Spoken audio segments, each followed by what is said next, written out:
Okay, I'm not going to wait much longer. I am going to let you know that this is going to be the most busted ass, not good ass, bad stream thing in a while.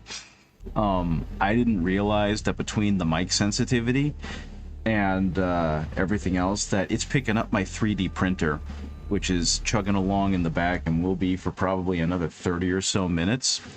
So there's going to be like just a slight little happening behind me as I do what I do today. So yeah, I'm sorry about that. That being said, yeah, hello, hi, how's it going? It's me, Ben Repaints. I'm here today to do some painting because it's Tuesday, which means it's time for streaming and painting and stuff. And I can see that Isador has already joined me. Howdy, howdy. I hope your week has been going good. I'm happy we're finally able to stream together because we've been trying to for like a month. But between exhaustion and a bunch of other minor issues I've been having health-wise, we just haven't been able to sync up and get everything working. So hopefully it's going to be a good one today. Actually, no, I don't think I want this color. I think I know what I'm going to do. Okay, yes, I know exactly what I'm going to do. So yeah, it's been one of those kind of days, so hopefully it'll continue to be a-okay. That being said, I have completely forgotten how to do the stream together stuff, so hopefully we'll be able to make this work somehow. Yeah, so we can get rid of the starting soon. And I think the main camera, boom, the main camera should be big enough. But now that I'm looking at it, I'm also beginning to think that I really need to get a different picture as the framing picture, because it is very, very bright. That being said, I do have something fun to show off, because I've mentioned before, I think on this stream, that I used to kind of dabble in puppetry as part of being a high school teacher and trying to find some way to keep the kids somewhat entertained when we were all doing virtual learning and everything was online, because reading a lot of these stories that we had to read independently sucked, and a lot of the kids were already pretty low on that skill set anyway. And so rather than have my co-teacher just talk or read the stories in front of a blank screen, which they would have to watch, which again, patience, we instead made puppets and did really crappy renditions of the passages of the stories that we wanted them to read. And something I found out was, actually, let's see, is this going to work at all? Uh-oh, that might be a problem. Uh-oh, I've lost connection with the camera. I've lost connection with the camera, and that's not good. Camera. Oh, nope, it says it's still active. Uh-oh, the camera's being all screwy. One moment, guys. Let me turn that off real quick. We're gonna go ahead and put that back up because the camera has decided it doesn't want to do anything anymore. So we're gonna bounce back and forth, make sure the camera's running. Oh, I see what's happening. Okay. Okay. It's starting to... Oh, it's really laggy today. That's going to be interesting as we try and figure out how to get this to work. It should be okay, I think, for the stream. I'm not sure. Let's see. How's this going to work? Okay, we got the microphones working. Hello, can you hear me? Hello, hello, hello. Fantastic. I can hear you loud and clear. Awesome. I'm not sure how this is going to go, but hopefully it goes pretty okay. I have completely forgotten how this works.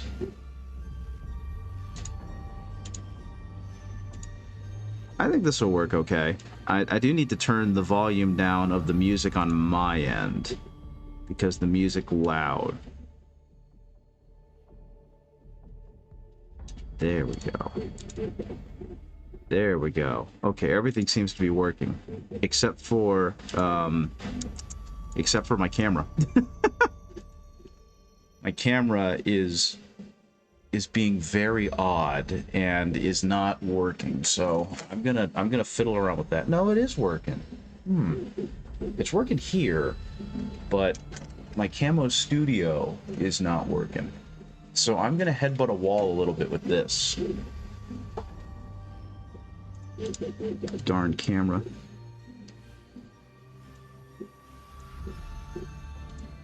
Okay, there's got to be a way for me to up your volume because you're... There it is. I found it. Okay. That seems to be working. Okay. How do I backslash shout out? Isador27. Let's give you a shout out. Let's hope I did this right. Yeah, I gave you a shout out.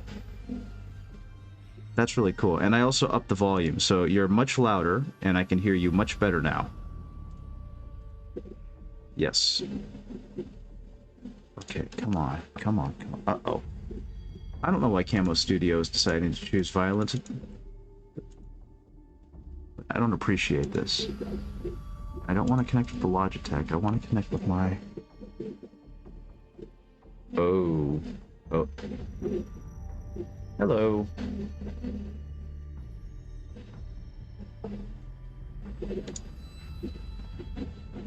Hey, Snowtwig, how's it going? Good to see you. I'm struggling a bit with the camera because it's having some ridiculous lag at time. So what I think is going to need to happen is I'm going to try plugging it into my computer and see if that gives me better signal, because it's not giving me anything. Yeah, we're just, instead of, you know, getting this all done before the stream started, both Isador and I decided it would be a great idea to do it now. We're doing it live. Okay, no device selected. But you liar. Okay. Allow. Okay. Okay. Okay. Oh, there we go. That's so much smoother. Okay. Okay, I got it working. I got it working. I think I got it working. Let's see. Hey, Painty Paint Paints, good to see you. I'm Benry. I'm streaming with the Isador. Main camera, turn on. Heck yeah. Hand. Hand is working, yes. Puppet hand. Puppet hand is working. This was a good idea. I was just talking about before everything got kind of screwy that I used to do a little bit of puppetry, and so I printed out these little woobly eyes that I can put on my hand, and I'm gonna bring these to work tomorrow and mess with my coworkers. So yeah, I'm very excited about that. That being said, my plan today is pretty straightforward, because I got the Death Guard Army box as kind of a birthday present to myself from myself. And so what I'm going to do today is I'm going to paint up this guy right here, this Lord of Poxes, because he's a really neat unit, and I want to paint something cool. And eventually I'll go back to painting my Death Guard, who are turning out pretty good, my kill team. But right now, I want to paint this guy. So that's what's going to happen. That being said, Isador, were you able to get your stuff working? That's okay. It'll get working eventually. Where are you? That's okay. Let's see. I'm now watching your chat, and I see you... How? Oh, you got the Exemplar wet palette. How do you like that thing?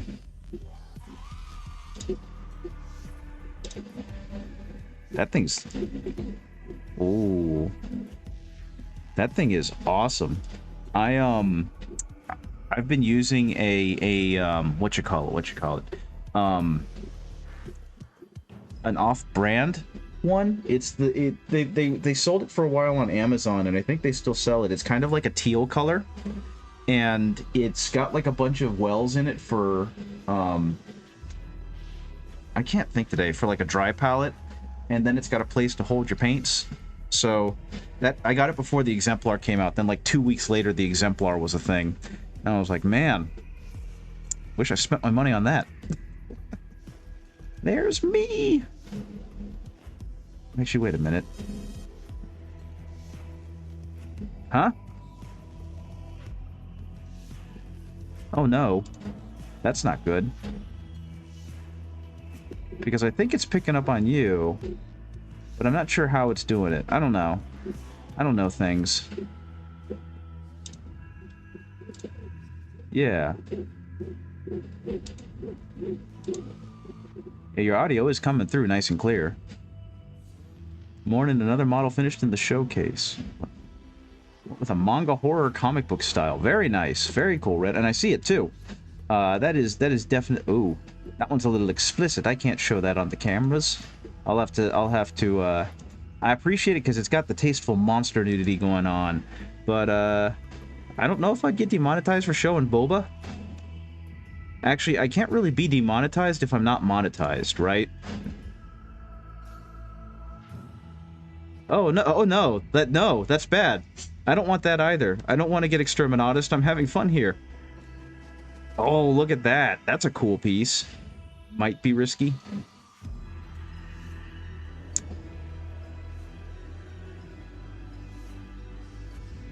Yeah.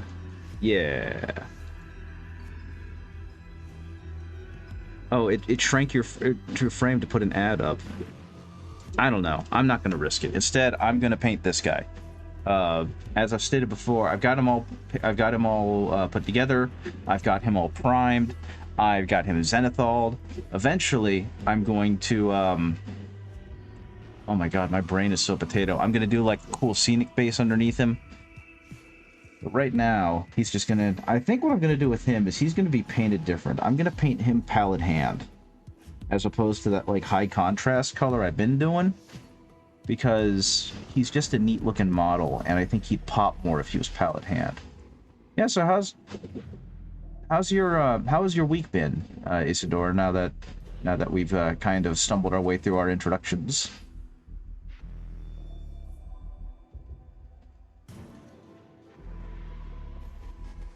Oh, that's good to hear. It's been a weird one for me. I've been getting like weird issues with sleep recently, so I'm kind of falling back into my my no sleep insomnia thing. But I'm not getting the joy of or the benefits of the insomnia in that I don't get to stay up and do things. I just feel like I haven't slept. Oh, oh no. That shouldn't be happening. How do I fix that? I think what needs to happen is I need to join your Discord, don't I? I need to go over there. Okay. Okay, well, I need to figure out how to get over to you. Streamer and guests? Okay. Okay, I'll be right back, guys. Come on! Woo!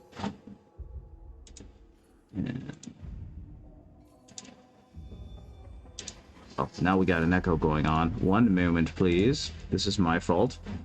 Let's go to audio, and we can turn that down because now we're going through this, and stream together should be the.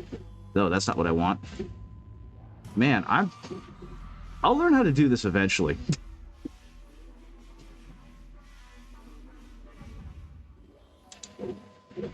Discord audio? Is that gonna do it? Nope. Yes, Fuji? There you are. Now, what I need to do, I'll turn this down. Nope, that's the wrong one. No, that's the right one. And then I'll switch off that and switch onto this. Can you say something real quick? Yes. Hello. Okay, I think you're coming through now on this audio. I think I just need to make you louder on this audio. Options, user volume. You're all the way up. Damn it. That's not good. Okay, Darkvolt, is he coming through now? Because he's definitely on screen, which is good. Nope, still nope. No. I think you're coming through on the desktop audio, but your volume is just so low that it's not like... It's not being able to... Oh, yeah, how do I fix this? Discord audio? Can you try talking again? Yes. Oh, there you are. Meow, meow, meow, meow, meow, meow, meow. That can go away. There you are. Okay, yeah. That was probably very loud because I don't have the sound set up the same way. Okay, good, fantastic. We're good. Okay, good. All I had to do was turn on and off some switches. But I got it. Yeah, we're not pros at this. We're figuring stuff out. Yeah, I was 2 clicks away from getting banned. Showing some art. I don't know what I'm doing. I'm this guy right now. This is me. I don't know what's happening. Oh goodness. Okay. Audio engineering is a whole thing. Yeah, and I have a friend who's really good at it, and I just don't talk to him enough. Okay, but I'm gonna go back. I'm gonna go back to painting this sick guy, and hopefully that fixed the audio. And maybe, just maybe, one day I'll actually remember how to do it. Yeah. So, hello everyone, and sorry for all of that. Yeah. Don't think you heard Benry, and you probably didn't hear me through most of our streams. But welcome. Right now, I'm working on a. You're fine, dude. I'm working on a competitive piece for Artisan Guild's paint competition that will be ending in like 15 days. Oh, that's real friggin' cool. Yeah, I just don't know how I feel about this. I don't know if we'll finish. I mean, it looks fantastic, so I think you're... God dang, that does look really damn good. Pardon my French, but Thank that you. looks awesome. It looks good from this far away, but once you get a little closer, it'd be like, ugh. I disagree. I still think that looks pretty darn good. I love the highlighting you got going on there. Yeah, I appreciate it. like Dark Poet said, that blue has a really good shine going on. Don't sell yourself short.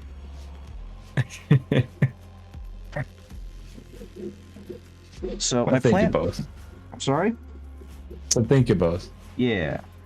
My plan is I accidentally created a really good palette hand, like, color scheme and how to get there. So I'm going to try and replicate it tonight.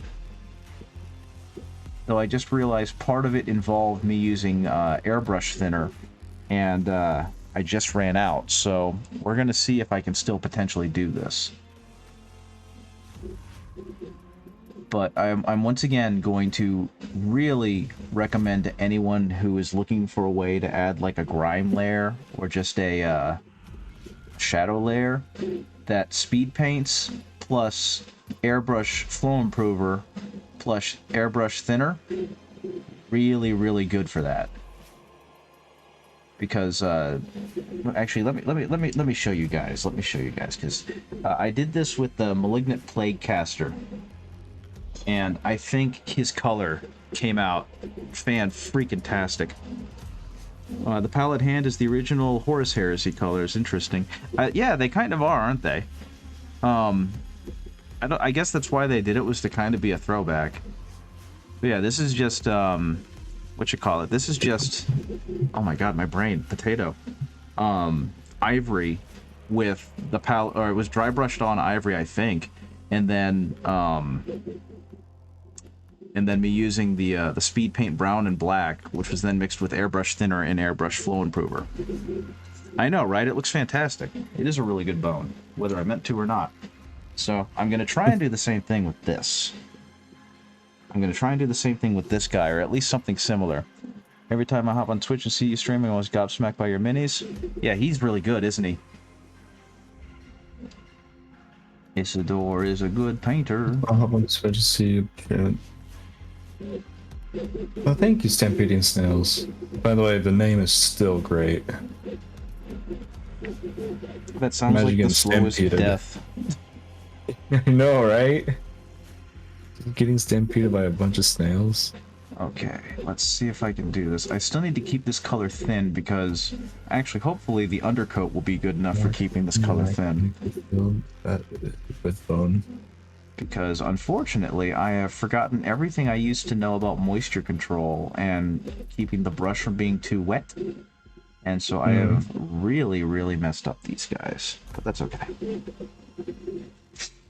But yeah, my sleep patterns have been all kinds of screwy, and I'm not sure why, but hopefully those are going to resolve themselves sooner rather than later. Because that's been the main reason I haven't been able to like do collaborations like this with you, is because I've just been so damn tired all the time. You too? Yeah.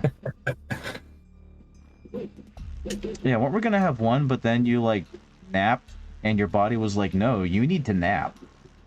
Yeah, and then you also said it wasn't your day too. Yeah. It was like, well, I don't feel as bad now. Nah, we're just both kind of like, yeah, that's not going to be a thing.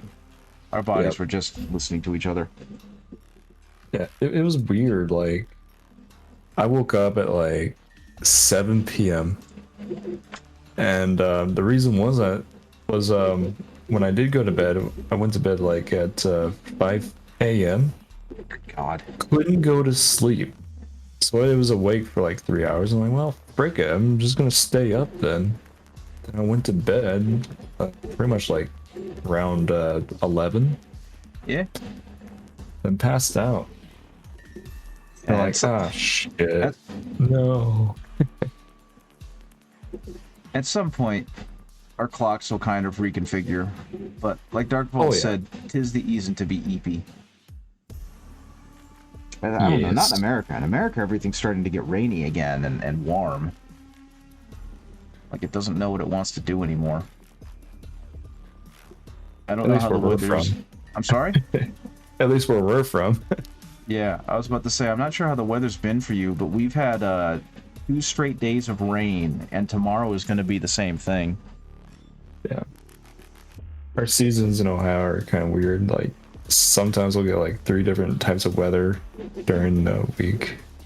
Just like, why? It snowed, and then it rained, and then what? What is this?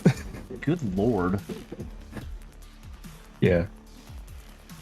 We're funny like that.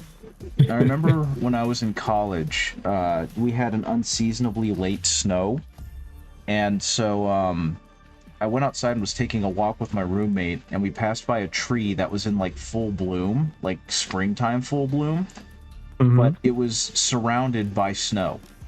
So it looked like it had sprung out of the ground just like that, in the middle of like a light wintry mix.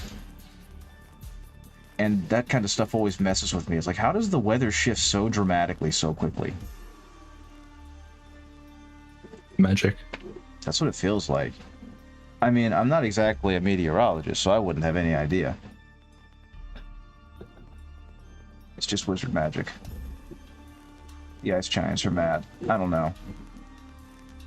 What I do know is that this might not have been the best idea, because I'm having a hard time figuring out where I'm supposed to paint coverage on this guy versus where it's just supposed to stay kind of shadowed. And I also didn't realize how little armor he actually has exposed on him. Because I just realized that's the new Plague Marine. yes, he's the Lord of Poxes, I think, because he's got that giant septic tank on his back.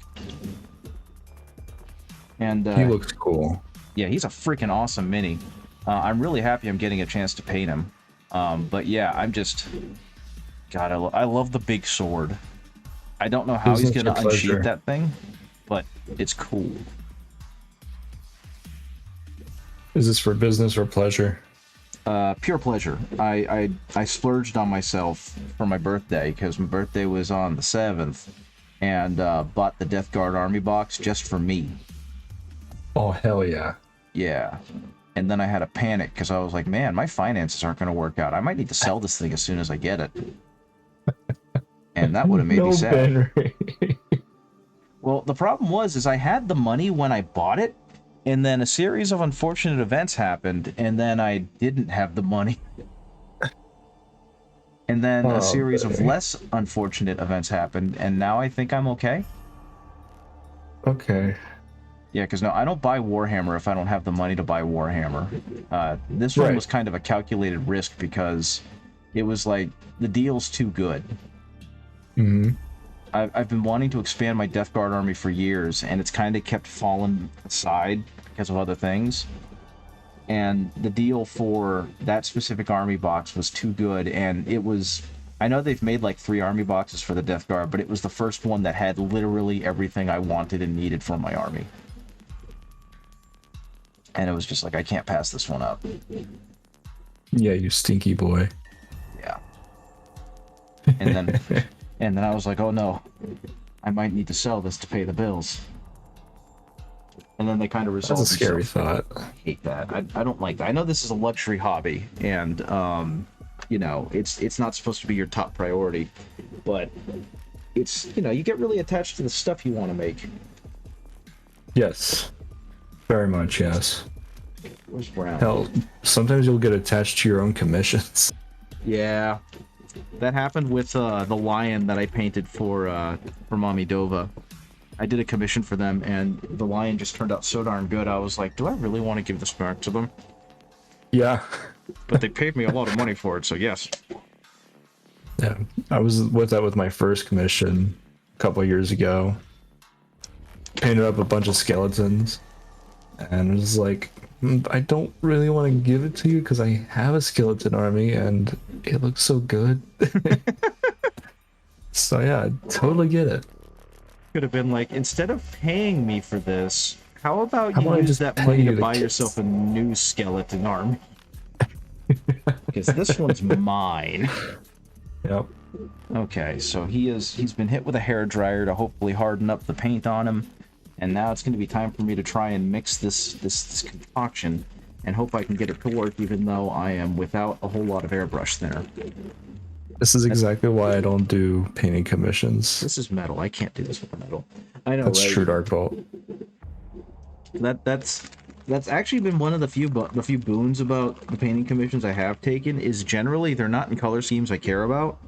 So I've gotten really, really lucky on that front.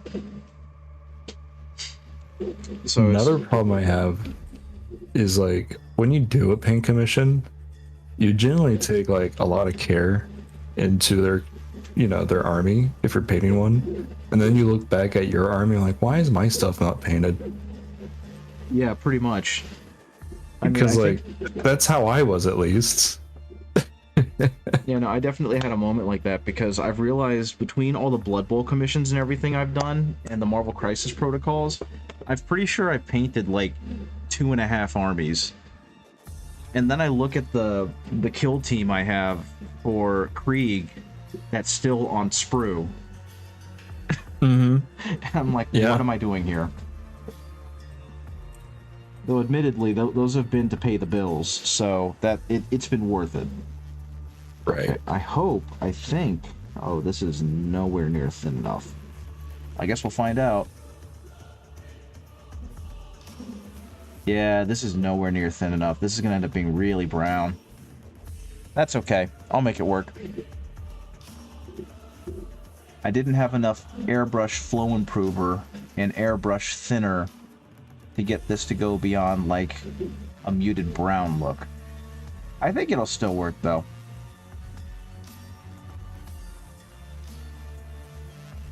Okay. And unfortunately, because I'm being kind of impatient with this, I can't really spend a whole lot of time teasing it, because I didn't give my paint enough time to cure.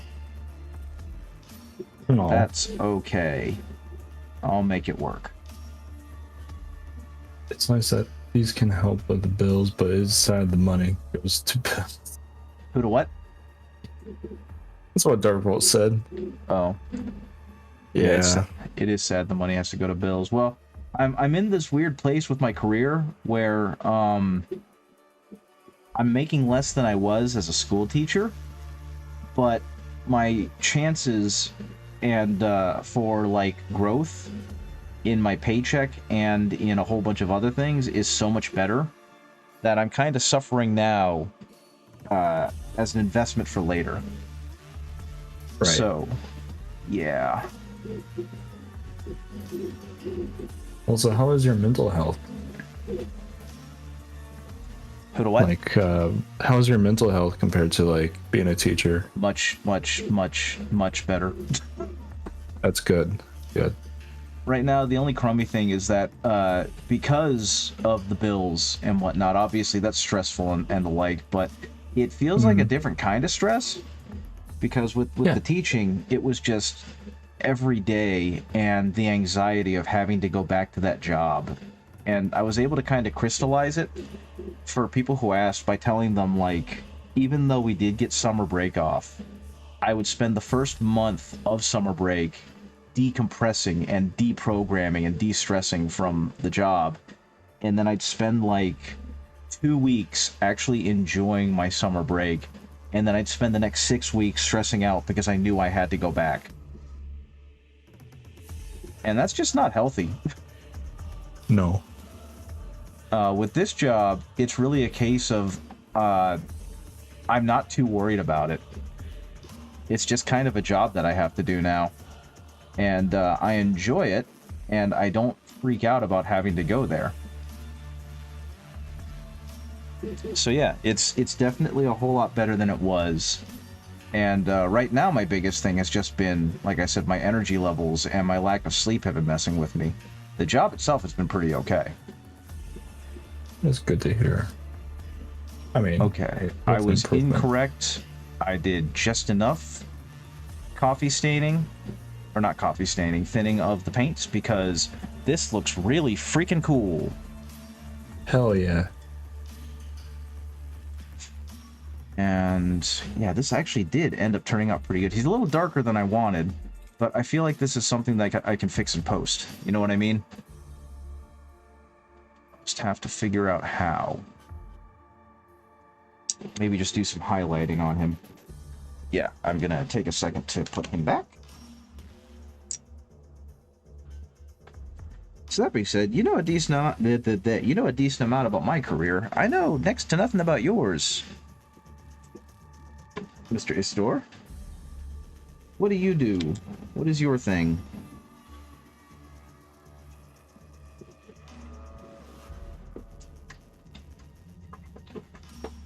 Yes, there's always time for a quick dry brush after. And that's kind of what's going to happen. I think next, though, I'm going to paint his cloak. And I think he's supposed to have a brown cloak or a green cloak, but I think in this case I'm going to go with like that deep magenta purple because it's going to pop more. Uh-oh. What happened? I heard a beep boop. Yeah, I think you beep booped. Oh no, I did beep boop. So I was wondering why I stopped hearing from you. Yeah. Okay.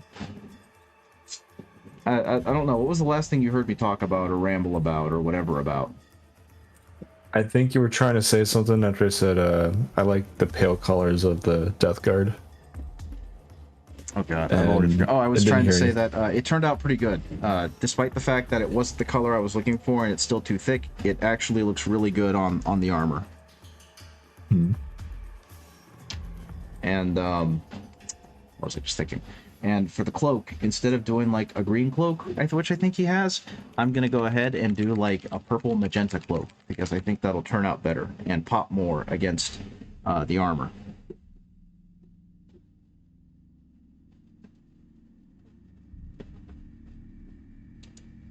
Okay, nope, hello? Okay, yep, there I am. Just wanted to make sure things were still working. The technology is failing me.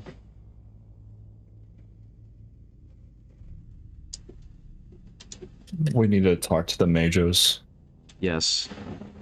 I feel like I have not, they have not been applying the holy unguents. I'm reciting the proper canticles. Do you get on TikTok by chance? Not very often. I used to more, but then it just stopped working on my phone, and I gave up for a long time.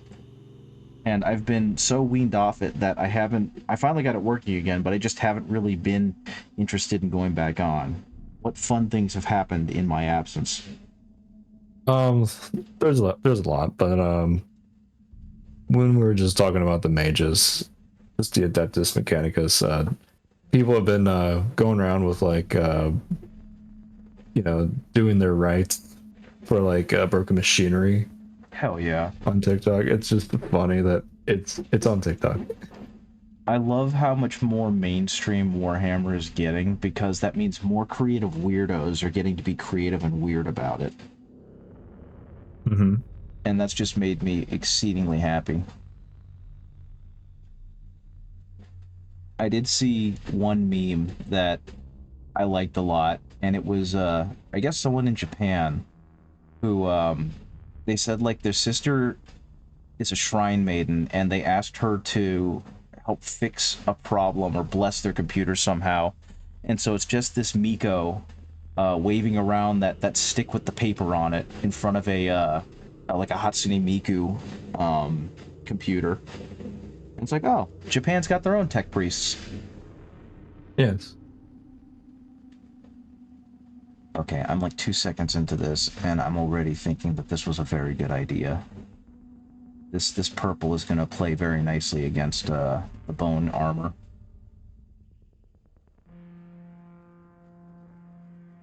Right now I'm actually mixing like a Galvorback red, I think, with black and with the purple to try and get the really... Hatsune Miku is the Omnissiah.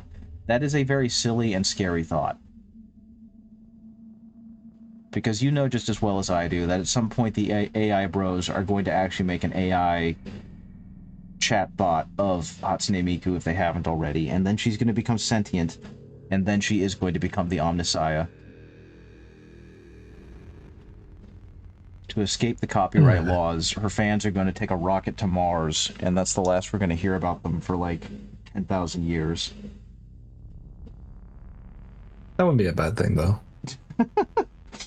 I don't like the idea that the tech priests of Mars are based off of weebs who fled the planet. Yeah, but at least they're off the planet. Yeah, that won't be my problem. I'll be dead. See, fueled by the power of the trapped Catan. That would be very silly. I think this needs to be a custom Forge world if someone hasn't already done it. I do know that Mommy Dova on my channel is doing a Hatsune Miku themed Emperor's Children army, which feels appropriate. Okay. Well, my idea is that if they got, you know, squirrely enough with it and they wanted to put like sound chips in some of their vehicles or something, oh my god. Yeah, it can just play like what is it called, overly bass boosted Hatsune Miku songs, or go the opposite route and have way too much treble on it so that it's just the most shrill, obnoxious thing you've ever heard. Now, I want to say I wouldn't enjoy this, but I would get a kick out of it. You know, as my ears bled. Yeah, you know, it fits the theme, why not? Exactly. The silence offends Slanesh Sune Miku. I shouldn't have said that. But yeah, eventually I'm going to get to paint their Fulgrim.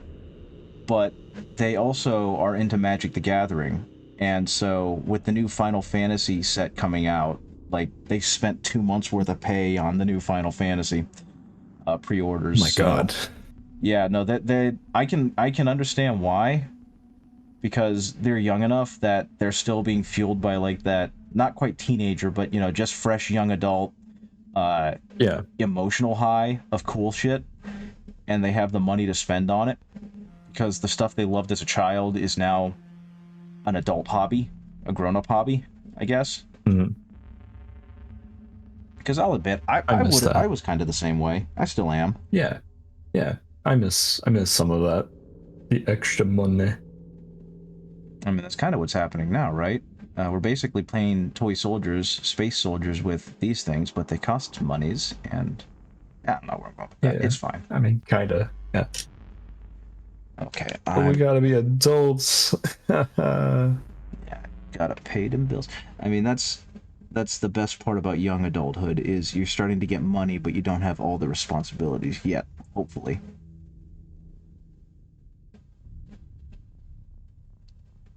Okay, I have no idea. Disposable income. I know, right? What, this economy? In this economy? Pfft, nah. Especially now. Especially now. God, I don't want to think about it. We will not talk, but yeah. It's just gonna make me sad. Yeah, I mean, we can talk in the, like, when we're not streaming. There you go. We can cry together. We can hug. Cry over our little toy figures as we push them across the table. Yeah. Just like weeping as I roll 20 dice as I'm playing orcs or something. Yeah. Speaking of which, we're going to be doing that in Discord in the future. We're going to be getting a group together, playing a tabletop simulator. That's going to be we'll be starting off with 500 points. I already invited you, but yeah, you told me you're not really a fan of the game. It's weird because the actual playing of the game is my least favorite part of the game. I get you. Hey, Shiny. Yeah. So I think I like 10th edition more than the other editions just because of how easy list building is, and the game is pretty easy. And I'm sure in 11th edition they'll bring back like equipment costs, which would be pretty nice too. But yeah, go on. I was about to say, I agree with you. I feel like 10th edition was a good step in the right direction because it's kind of like with the Marvel comics, where when it goes on for too long and just keeps building on it, it becomes too complex for new people to join in without dedicating Yes. a humongous amount of time and effort to learning it. And so I feel like in that same breath, like you were saying, 10th was a really nice reset so that they can start building that complexity back up, but still have a base game that's both enjoyable and easier for new people to play. Yep. I mean, the only thing I don't like is the same thing I like it is like the equipment costs. You don't have to worry about it. At the same time, everyone's going to be bringing the best weapon ever. Yeah. With no consequence. I think in their move to make the game more accessible, they've lost so much of the granularity that it's made the game very samey. And I'm hoping, like you said, with 11th, they bring back some of that granularity and make it mean more again, so that there's actual decisions in your list making, you know? Yeah. Exactly. And yeah, Shiny, I did see some of those clips. You are a considerably better Splatoon player than I ever was or ever will be. That game is really cool. I'm really bad at it.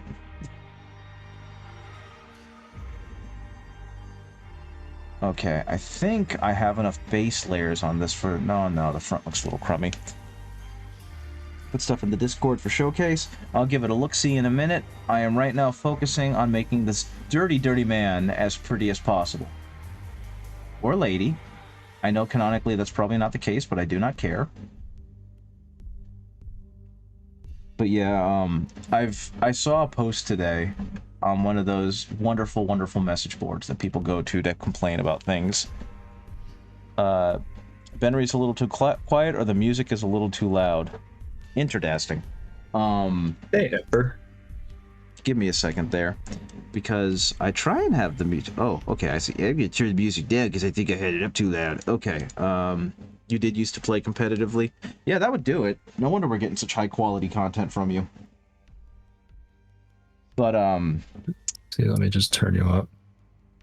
Someone was complaining about 10th edition and thinking that it was bad for the company and that it was making things worse. And someone had to kind of pop in and be like, actually, they're doing the best that they've ever done, and they've kind of been going from win to win with their stuff, so they're clearly doing something right. Yeah. And even if you're not a fan, yeah, it's kind of hard to deny. You know what I mean? Yeah. Like they're probably just upset that it's not going the way they like it, which is fine, fair, but don't make the claim that it's bad. Yeah. I guess. Bad for the company. Ugh.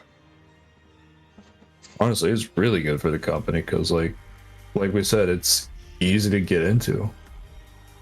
Yeah, it's drawing so many new people to the hobby, and so a bunch of other things they've done. Like, you know, Space Marine 2 has been fantastic for them.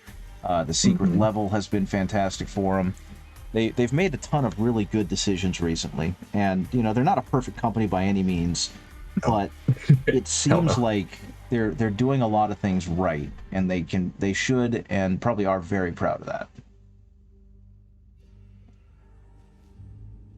Because when you really think about some of this stuff, especially as a hobby, it's a very, like I was saying earlier, it's kind of a steep barrier to get into, right? Names so much below and so many rules. Felt like I'd never catch up in the knowledge, dude. 7th edition is where I started, and there was so much knowledge dump in there.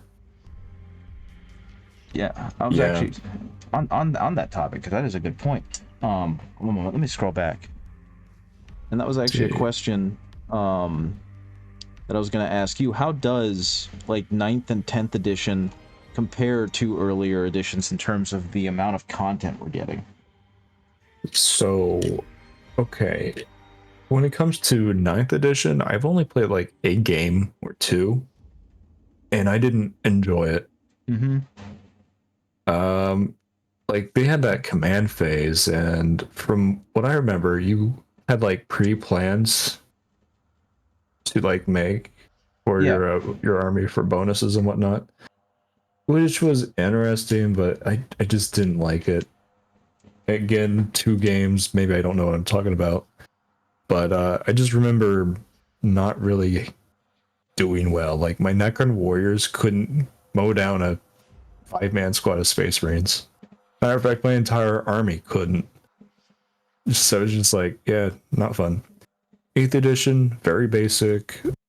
Maybe not as basic as 10th. Yeah. It was a start.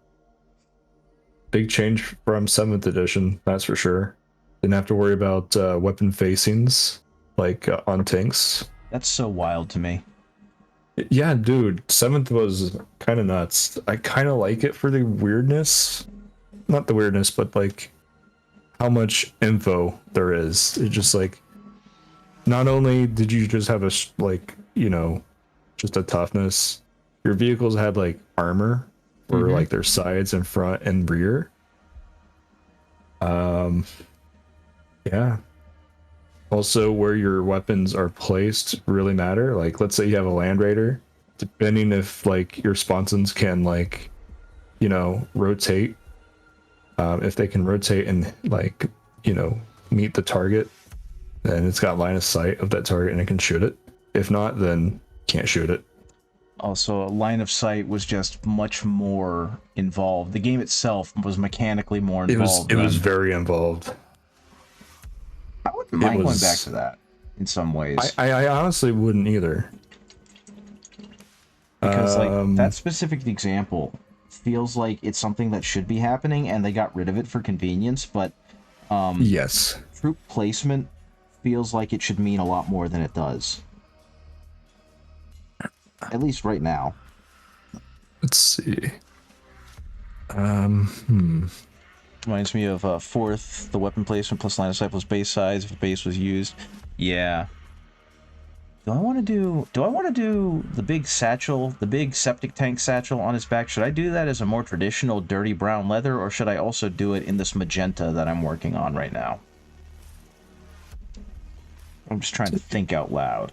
But yeah, no, I got into I officially got my first models during 8th edition, but I didn't give a hoot about 40k proper at that point.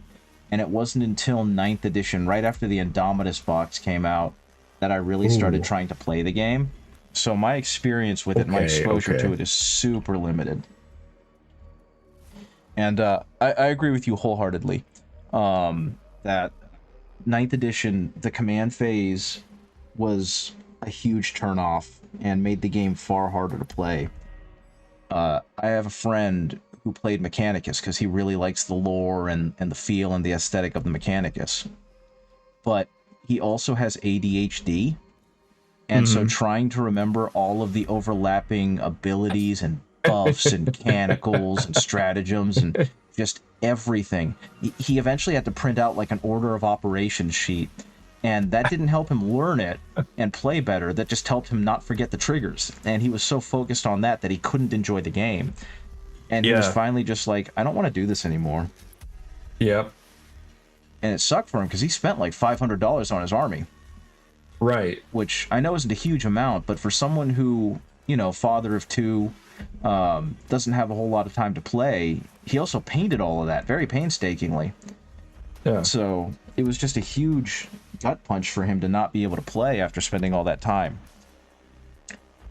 Eventually what happened is he traded the army to me because I bought him some Imperial Knights, and now he can just stomp and kick everything within a 10-meter radius.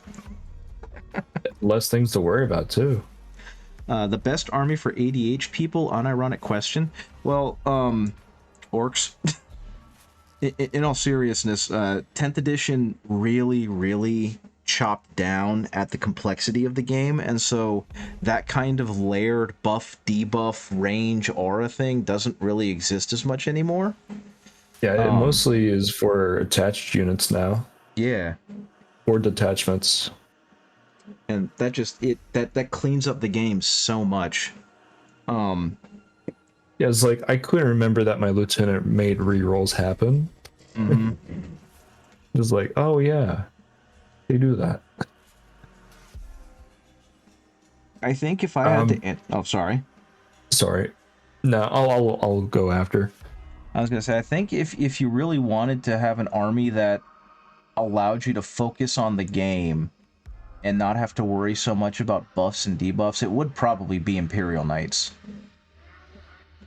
Because you're managing less units, and they each have one big thing they can do. Though at that point, you're kind of playing chess with a bunch of queens and rooks, while everyone else is playing with a full house. So your mileage may vary there. For me, I would say that's a good answer. But I'll also say even Necrons are pretty good. Because, like, you don't have to worry about different weapon options. Most of your units, they all just have the same weapon. For the most part. Unlike Space Marines, where, like, every 5th guy has a special weapon. Your sergeant has a plasma pistol. The same thing with the guard. Okay, God. I started a Imperial Guard army and... Ugh. Gotta remember what everyone has. I explicitly gave my guard units that I did fabricate the same weapons across, and I don't care if it's competitively non-viable. I don't have that mental headspace. Well, Benry, I just gotta say, you just gotta remember the plasma guns and melta guns. Those are the important bits. Yeah, Custodians is another good answer. They don't have as much going on either, but the elite thing definitely helps. You play Space Marines and Tyranids, both fun and intense. I don't enjoy Space Marines, and I did have... I think with Space Marines, if you have a focused enough army, then they're very easy to play in 10th edition, and I think that was fantastic thinking on their part. Because, like, I play Fists, so all I gotta really know is, did they stay still or not? And that's been a whole lot nicer than all the crap we had to remember with in 9th edition. That's been my experience. To be fair, from where I'm coming from is mostly from a person that doesn't play the armies very often. Yeah, I mean, I'm coming from, like, you know, your first time playing an army. As to suppose, like, you've had some practice. So, yeah. You know, I think your answer is really valid. I think the fact that the Necrons have consistent weapon profiles across their units is incredibly helpful because, you know, like you said, the Space Marines with their 8 different guns per unit is just overwhelming. Yeah. And Oath of Moment. Yeah, the thing I keep forgetting about. Don't forget about Discord after you finish that brush load. I'm going to do my best, Shiny Mew Paints. I'm going to give it a look. So yeah. What does Oath of Moment do? In your command phase, you look at the thing you want to kill the most, and you say, I declare that I'm going to kill that thing the most, and anything that shoots it gets rerolls on hit rolls. Nice. Yep. And it can you only choose one unit? Only one unit. I think I'm pretty sure. I think, does Gilliman let you choose a second one? I don't remember. But it's only supposed to be one unit. I can't say, like, I'm going to kill your Doomsday Ark and I'm going to kill your Lich Guard. It's either or. I think those are Necron units. One unit for the entire turn. Okay. Yeah. I think, what does Gorilla Man do? Hits and wounds if you're in first company detachment. I don't know. They're not my detachment, so I don't care. Feedback wanted. I see me, a little thicko gobbo. Let's go ahead and look at this little thicko gobbo. Shiny Mew Paints. Doop. Doop. Doop. There we go. Say it. I hate painting this. So many scale. Yeah, and the thing is that's got to be tedious, but and you can't just dry brush the damn thing either. I do suppose one of the benefits though is if you can really get into the Zen mindset, then it zens out real nice. But my goodness, Yeah. that's a lot of scales. It's like I'm just looking at a reference photo to see where the highlights are, and I'm just like, I'm getting mixed up here. I think you're doing a great job. Appreciate it. It's just Okay, so in the meantime, also, Shiny Meal Pants would like some critiques and with them advice. First of all, I love your color choices. They're always a lot of fun. They're really high love the contrast. black and pink. Yeah, they're really high contrast, and they look fantastic. And also, second, that is a friggin' tiny model. One of my favorite and least favorite things about the Gabos is that the quote-unquote 32 millimeters are very small, because that's like a third the size of a Vallejo dropper bottle. So that thing is maybe an inch and a half tall.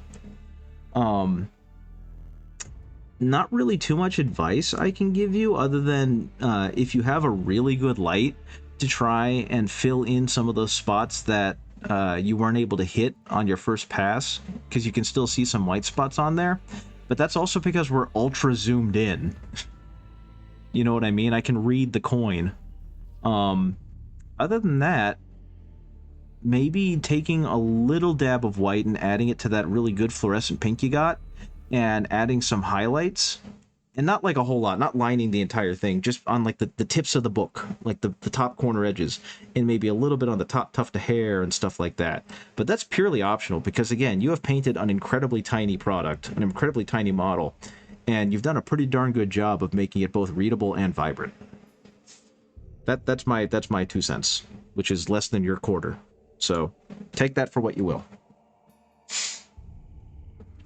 As always, good job, Shiny View Paints. That looks awesome.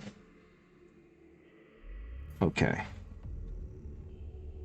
The next thing I'm trying to do is this started out as magenta, and I think I want it to go up to a purple, but I don't know. So there's a really good chance that this is going to get repainted once I realize how much I don't like it.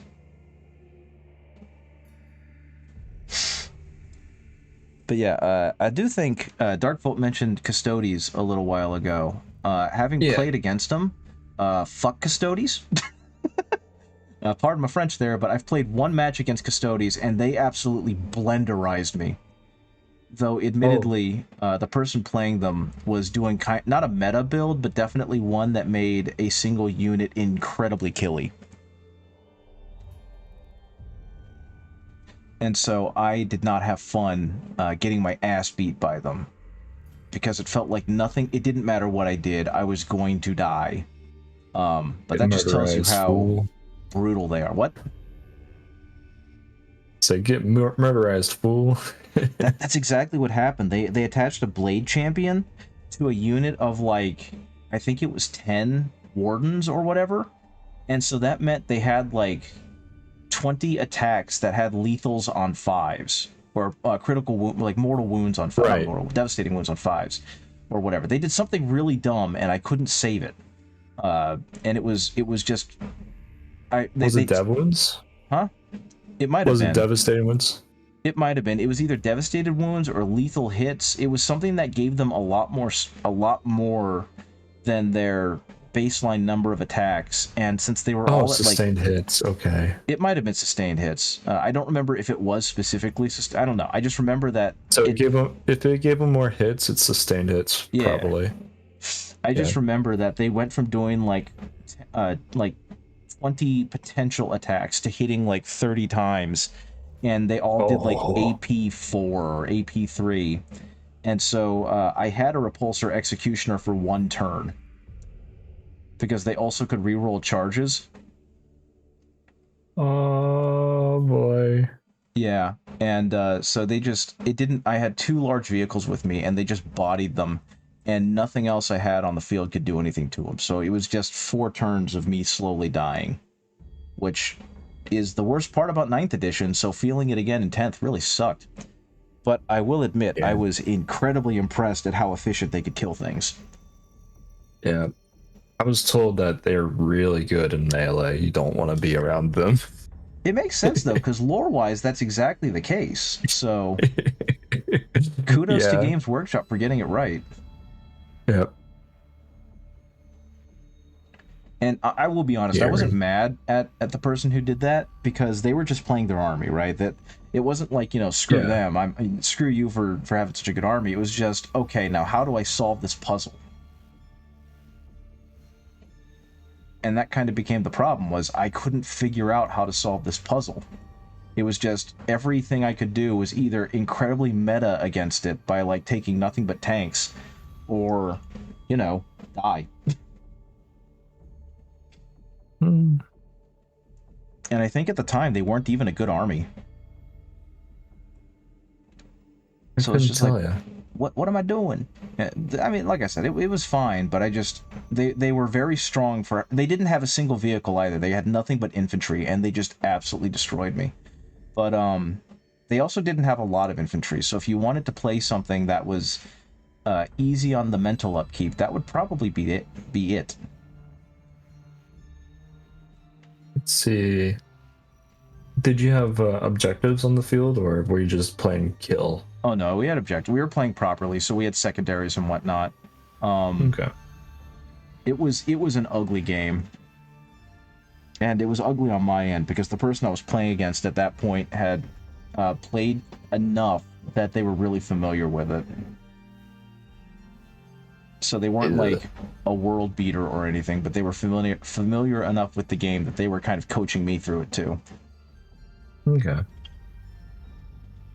Now, that being said, that is the only game that I've played where I felt like I was powerless and I was just there to get slapped around like a child. I've played, I think, 4 other games, and each one of those were really fun, even the ones where I got slapped around like a child. So yeah, I definitely was it a 2,000 point game, or didn't get that far, unfortunately. Their game, no, I think it was 1,000. Oh, okay. I know the game is competitively balanced around 2, but that's actually something I also like about it, is that it still works at 1,000 points. Mm-hmm. Like, I still feel like the balance is there. It's just a little bit more swingy.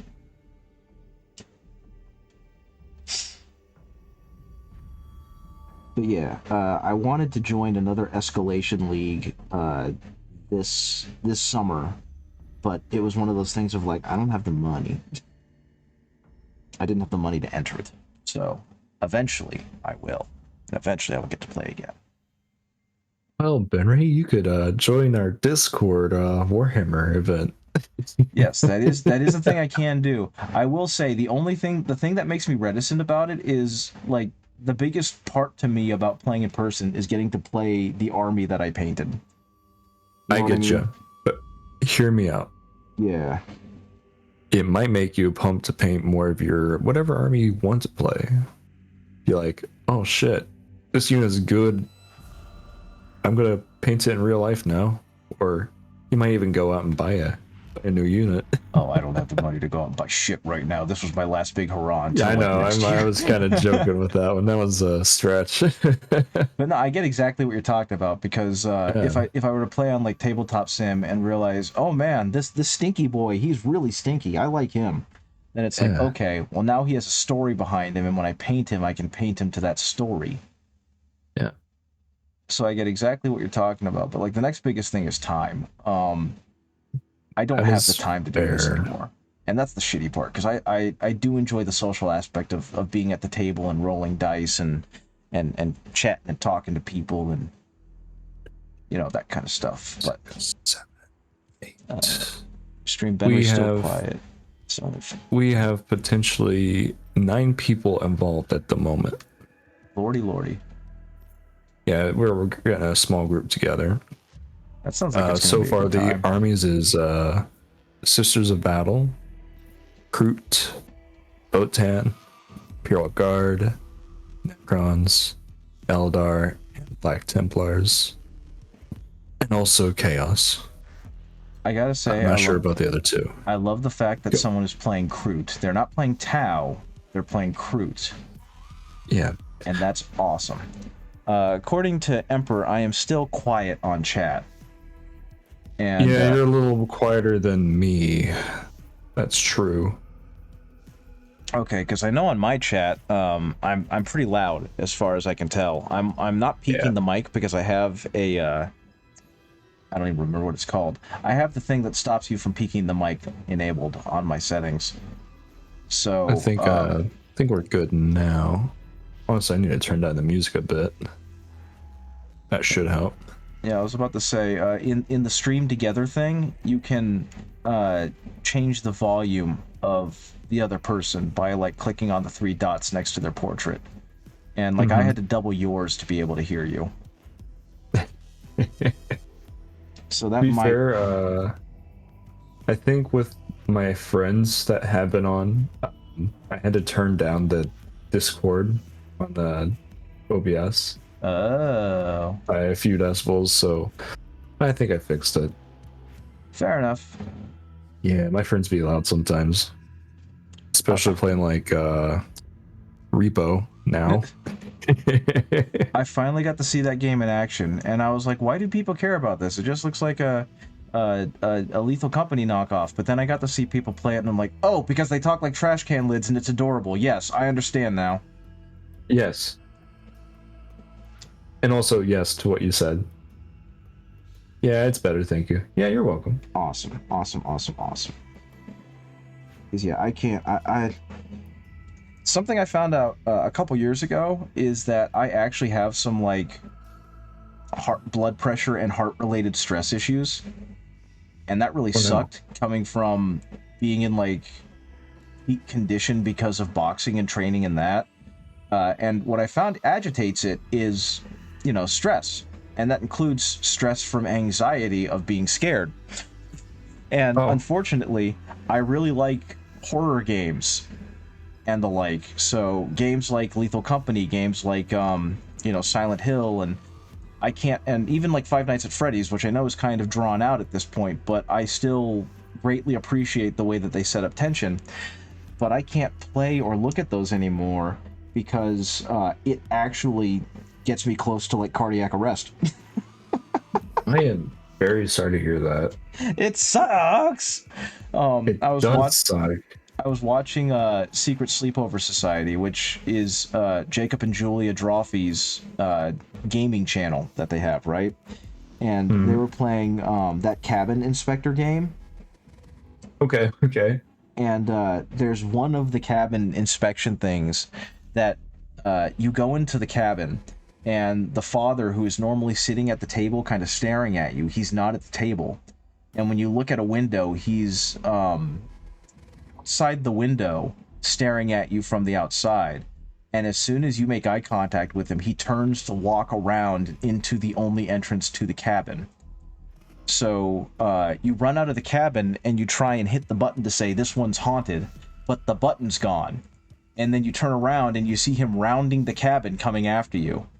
And I watched all this happen, and I realized that, like, my chest really hurt. And I was having a hard time breathing. Thankfully, nothing went numb, but for, like, the next 30 minutes, I was wheezing because I couldn't breathe properly and my chest hurt. So, as much as I'd love to play something like Repo, I know for a fact I cannot.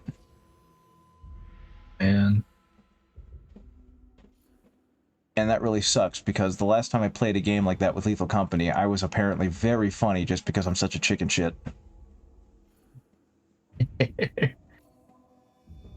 Little coward, man. Little baby. I loved Lethal Company. Made so many clips off of that game.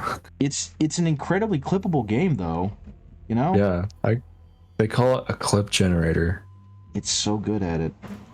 Yes. The last time I really played it, I got stuck in a warehouse, and all my friends died, and I heard them die. So I'm walking around on like a catwalk, and I realize that one of the monsters is right there. and he charges me. So I start running down the catwalk, and I see on the other end another monster is there, and all my buddies were watching this, and so they saw me kind of look around anxiously and just jump off into the abyss rather than deal with it. And just I'm out. Yep, exactly.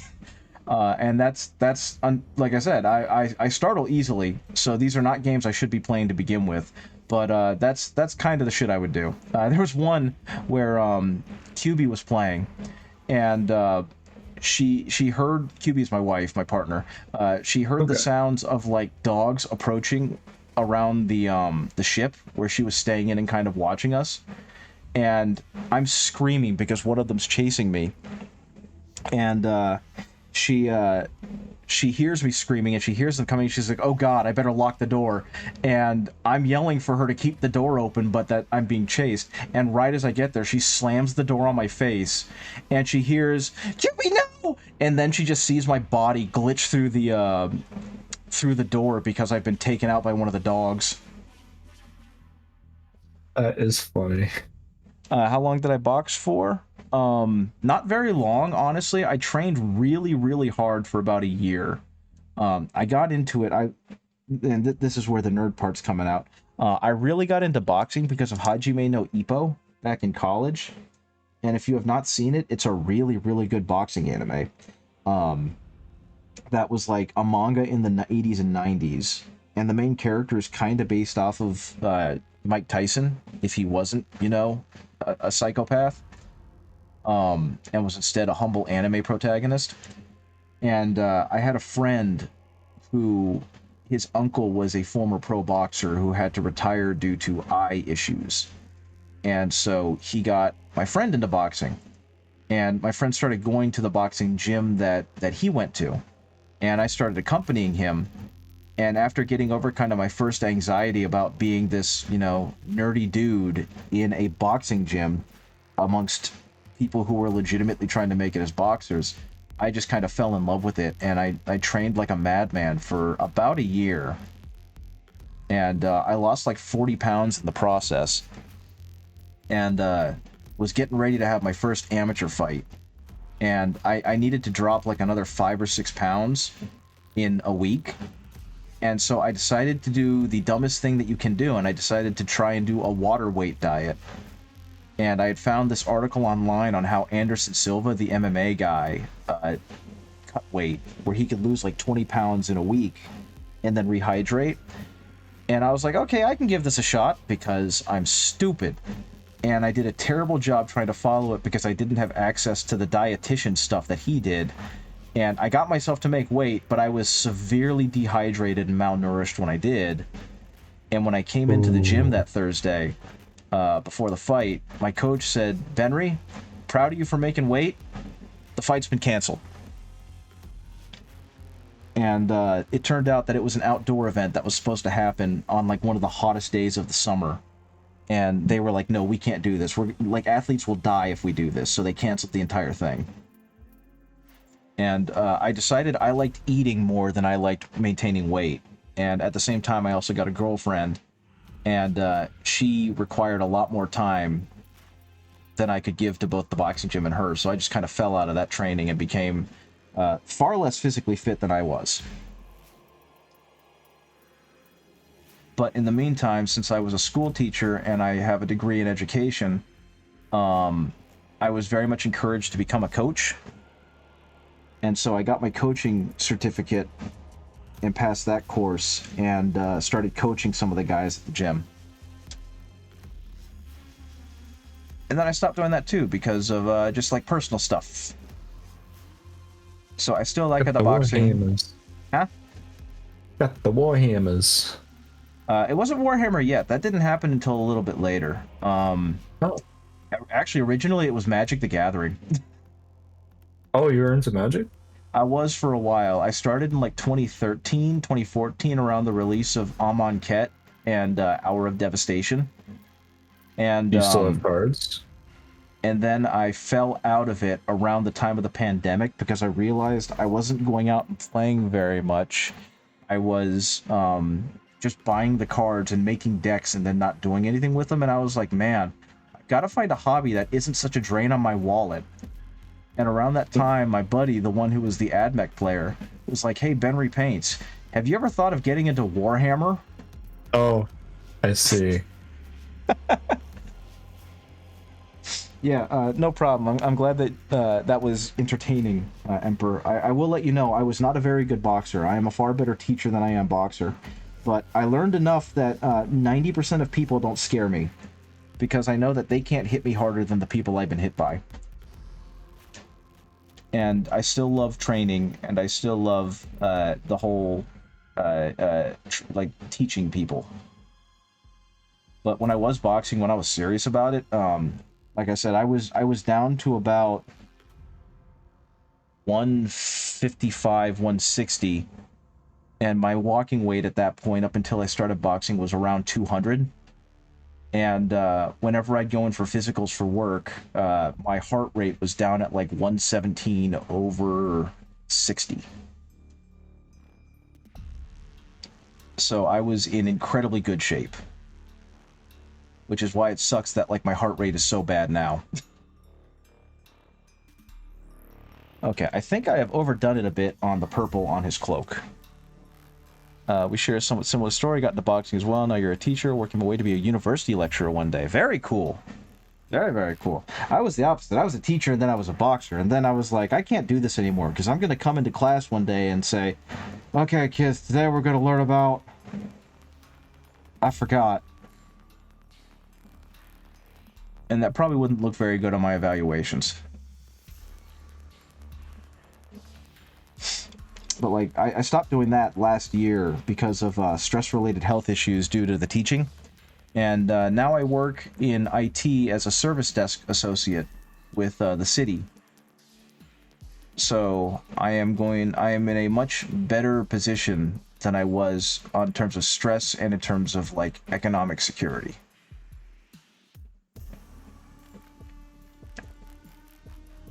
And that being said, I've been talking an awful lot about myself, so I'm done doing that for a minute.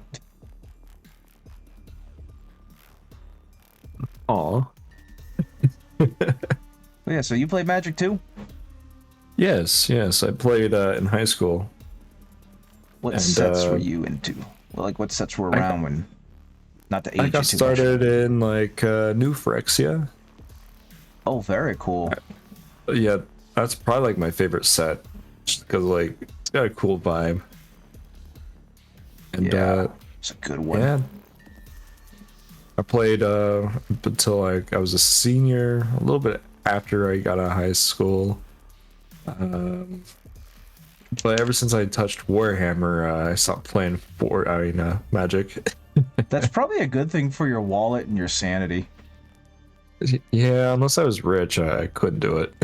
I taught a student who ended up working for the government. He got like a contract there, an internship. And I found out about a year or two later that he was making so much money that when he got into Magic the Gathering, he jumped straight into Legacy and was playing with non-proxied Legacy decks. That is crazy. And I was like, you're 19. That's so upsetting. But good for him. He worked really hard. Cool kid. He was not a bad kid at all. He was a cool kid. I don't want to take that away from him. But yeah, that was nuts. Be cool if he came back like, hey, yo, Mr. Benray. Yeah, so right. you're into 40K. Here, have a new army. That would be nice. We haven't talked in a long time, but that would be pretty I dang know. funny. What was your It'd be favorite deck banger. when you were playing? Like your pet deck, the one that you loved. So I call it the HAD deck. Ooh. But it's just an acronym. It's just humans, angels, and demons. Ooh, that's a good combo of things. Yes. It was mostly from the Avacyn block. Innistrad. I love Innistrad. Yeah. And yeah, it was a black-white deck originally. And then I updated it when I went to Origins for my first time. Mm-hmm. Yeah. Let's see.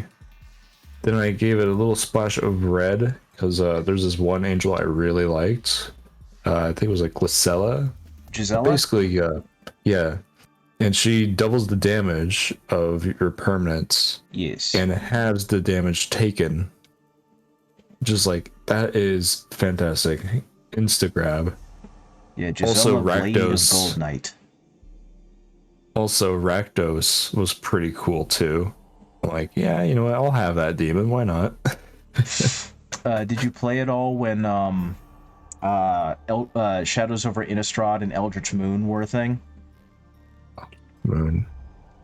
That's the newest ones, right? Newer, not the newest, but the newer ones. That was around the time that I started playing and was actually the reason I got into Magic. That was the one where they started adding like Lovecraftian horror to the Innistrad plane. I do have cards from then. I was like, oh, cool. The Eldrazi are coming. I'm like, When I first started, I have mixed opinions. When I first started seeing the cards, it was actually my girlfriend was working at the card shop that sold this stuff. She was actually the one that got me into Magic. And when she saw that I was kind of lingering because I was interested but not really, she's like, you should buy an Eldritch Moon bundle. Because she kind of knew what my hobbies were at that point. And I was like, fine, I'll do it. And I started looking through them. I was like, this is Bloodborne. This is just Bloodborne. This is freaking awesome. And yeah, I ended up getting, like, the card that made me want to play the game was Brizella. Which I don't know if you ever saw that one. Where she can meld into one of the other angels. Yeah, into Bruna, right? Light of Alabaster, her sister. And they become like an abomination. Yes. It was so cool and so creepy. Easily still one of my favorite cards to this day. Yeah, no, I got into I got into Magic around that time, but I really started getting into Modern because of the standard rotation stuff. And to be fair, Standard is dead. I think it's doing better now. I don't know. I haven't followed Magic, so you're probably right. I have no clue. So this is my observation. Ever since like Arenas has kind of gotten big, people stop playing Standard in real life, and they mostly play like the Commander now. That makes sense, actually. That makes a lot of sense because like, yeah, you were saying. Yeah, because like people can play just you know, Standard online. You get cards for free. Why not? Yeah, why spend $300 on a deck when you can just play the game until you have the cards online, right? Exactly. Yes, sir. That kind of stinks. That kind of stinks. I remember the first deck that really made me go, oh, this game is a whole lot deeper than I thought it was I played, this feels weird to say, but he was a kid. And, you know, I didn't start getting into Magic until I was a school teacher. So I was kind of a late to that party. But he played Blue-White Approach, which I don't know if you know what that deck does. Not really, no. So in Amonkhet, there was a card called Approach of the Second Sun, because in their lore, the God Pharaoh was going to return to Amonkhet when the second sun reached a specific level in the sky. And so they made a card that when you cast it, it was 7 mana, and when you cast it, it restored 7 life, and then you tucked it 7 deep back in your deck. And if you cast it a second time in that game, you won the game. And up until that point, I had not seen a control deck. So Approach was basically just a hardcore control deck. It didn't really use creatures. It relied on removal, countering, board wipes, etc. to keep the board clean until you could cast Approach of the Second Sun twice. And I know people hated that deck because it felt like a I cast I win deck, but I thought the tension that deck would give against really good players and just the nature of the card being so flavorful was really cool. And so that was like my first major deck. And then it cycled out of Standard, and then I got sad. And then I stopped caring about Standard. Do you still have your cards? All of them. Okay. Yeah. So we're also planning on making a small commander group. If you would like to join that, feel free. You mean playing on like spell table and whatnot? I think yeah. Make your own deck with your real cards and yeah. I think it's spell table. I'm about to say, if it's commander, I've got a pet commander deck that's not very good, but I like him anyway. And to give you an idea of how sad that is, it's a Warhammer themed one around Marnius Calgar. Because I am never escaping this game. Yeah, I feel that. I gotta make a commander deck myself. Mr. Dran's like, yeah, we're gonna get this together. I'm like, okay. Commander is weird. I don't know how much you've played of it, but it's really weird in that if you have a good play group, then it's the coolest way to play Magic, and if you don't, then it's one of the most painful ways to play Magic. Yeah, I definitely feel that. It's kind of like a social event at that point. Just like, hey, you're gonna cast your fourth board wipe of the game, huh? We'll just be here for another 2 hours. Yeah, and that's the fun of it. When you have someone who or when you're in a group where that's kind of okay, and everyone expects it, then okay, sure, then it's a game. Yeah. Yeah. Unfortunately, I also had the thing where I had friends who were very much, they like validated themselves by how well they did in game, and so when things didn't go their way, they would get very upset and, you know, kind of ruin it for everyone because they wanted the politics so that they were always in control. And that's kind of the negative part of the commandees, and thankfully I don't have that anymore. But yeah, if the time is available, if I have the time, I would be more than happy to play some Commando with you guys. Yeah. We'll just have to make a time that works for everyone. Yeah, based on our last attempt to schedule, that might happen sometime next year. Okay, and yes, I was doing some constructive criticism. They asked me to do some critique on their Gabo, and I don't really know if there's much I can critique because it's so tiny. It's like, how do you fix anything on that thing? That's how I feel. Just like, how can I critique? I don't know how to. Yeah, it's like I don't know. I don't feel right doing it. Yeah, I mean, it's oof. I will say I have painted one of those, the Twin Goddess miniature goblins. They are super fun to paint. Whoever designed them did a real... Well, Twin Goddess Miniatures designed them. The designers at Twin Goddess Miniatures, there we go. They did a fantastic job making them really readable and really fun to paint. So if you ever have the chance, I would strongly suggest painting at least one of them. Can I show you my Tome Keeper Space Marines? I showed it to Isador last time. Yes. For CNC specifically for improvements. As you do that, yeah. I probably ought to look up what their paint scheme is supposed to be like. Because I've heard of the Tome Keepers. I think they were a White Dwarf army, weren't they? Let's see.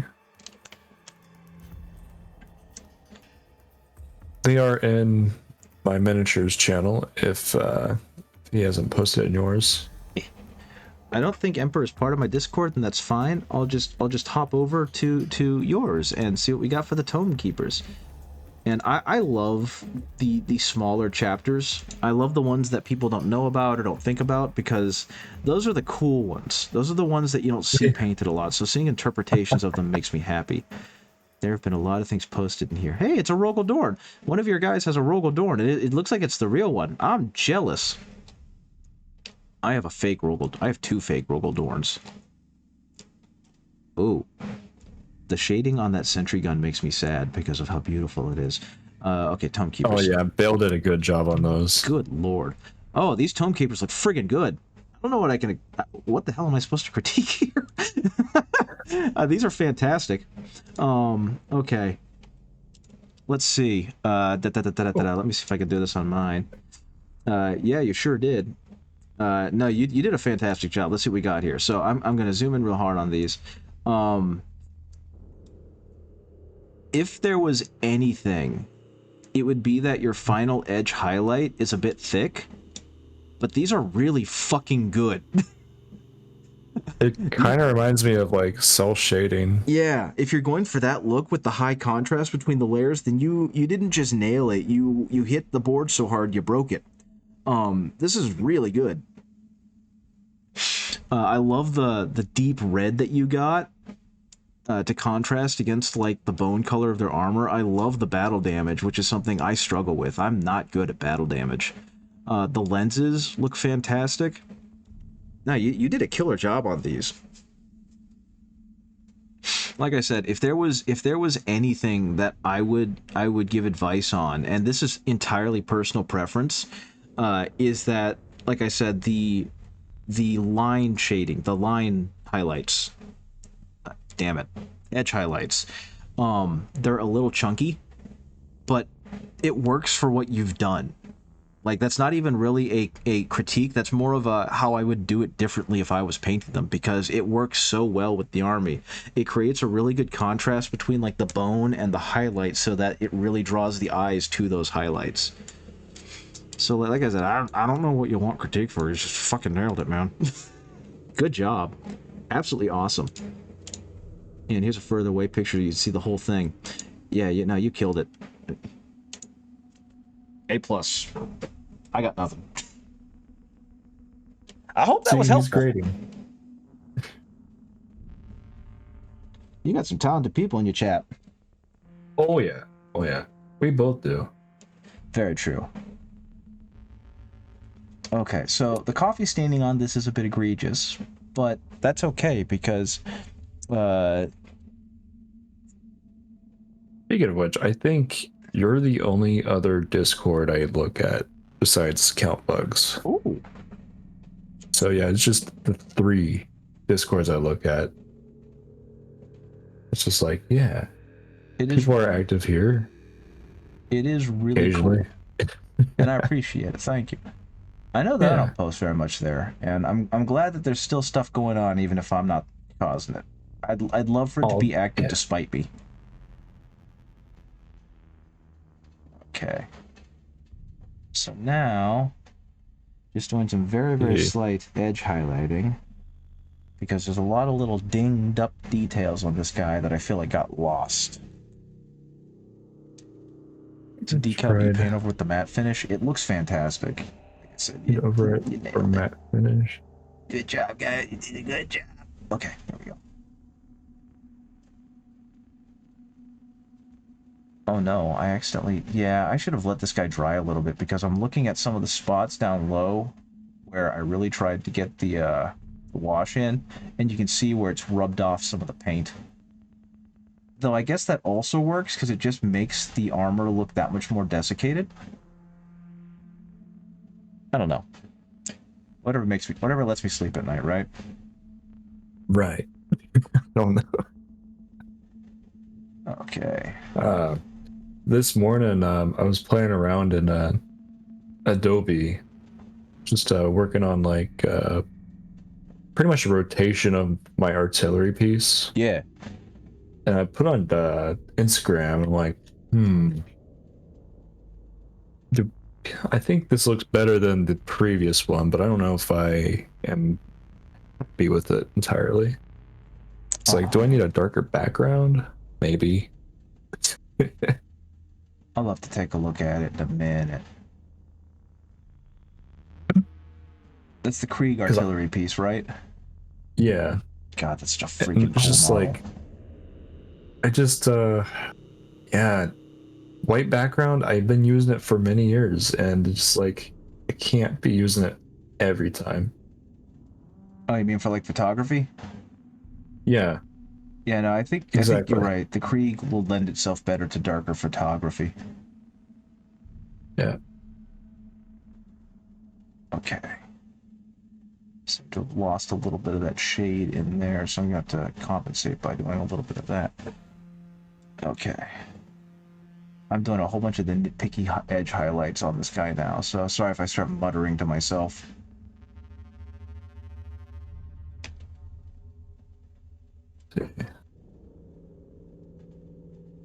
Okay, the worst... I accidentally left my painting handle at a friend's house like 2 or 3 months ago. Oh? and I've just been way too lazy to go back and get it, even though he only lives like 5 minutes away. And so I Okay. have been doing everything in my power to make like substitute painting handles, including in this case just I didn't even pin this to this. I drilled it in there and I stuck it in there and it's a friction fit. This thing spins constantly. So I think I need to just do the text of I left my painting handle at your house and get that damn thing back. Yeah, probably. Uh, I don't know. I'm doing the Imperial Fist thing. I'm being stubborn. Do-it-yourself painting handles are the best. Who to what? Yeah, DIY painting handles. It definitely makes me feel crafty, but at the same time, I made a pointy stick and I stuck it in the Mini.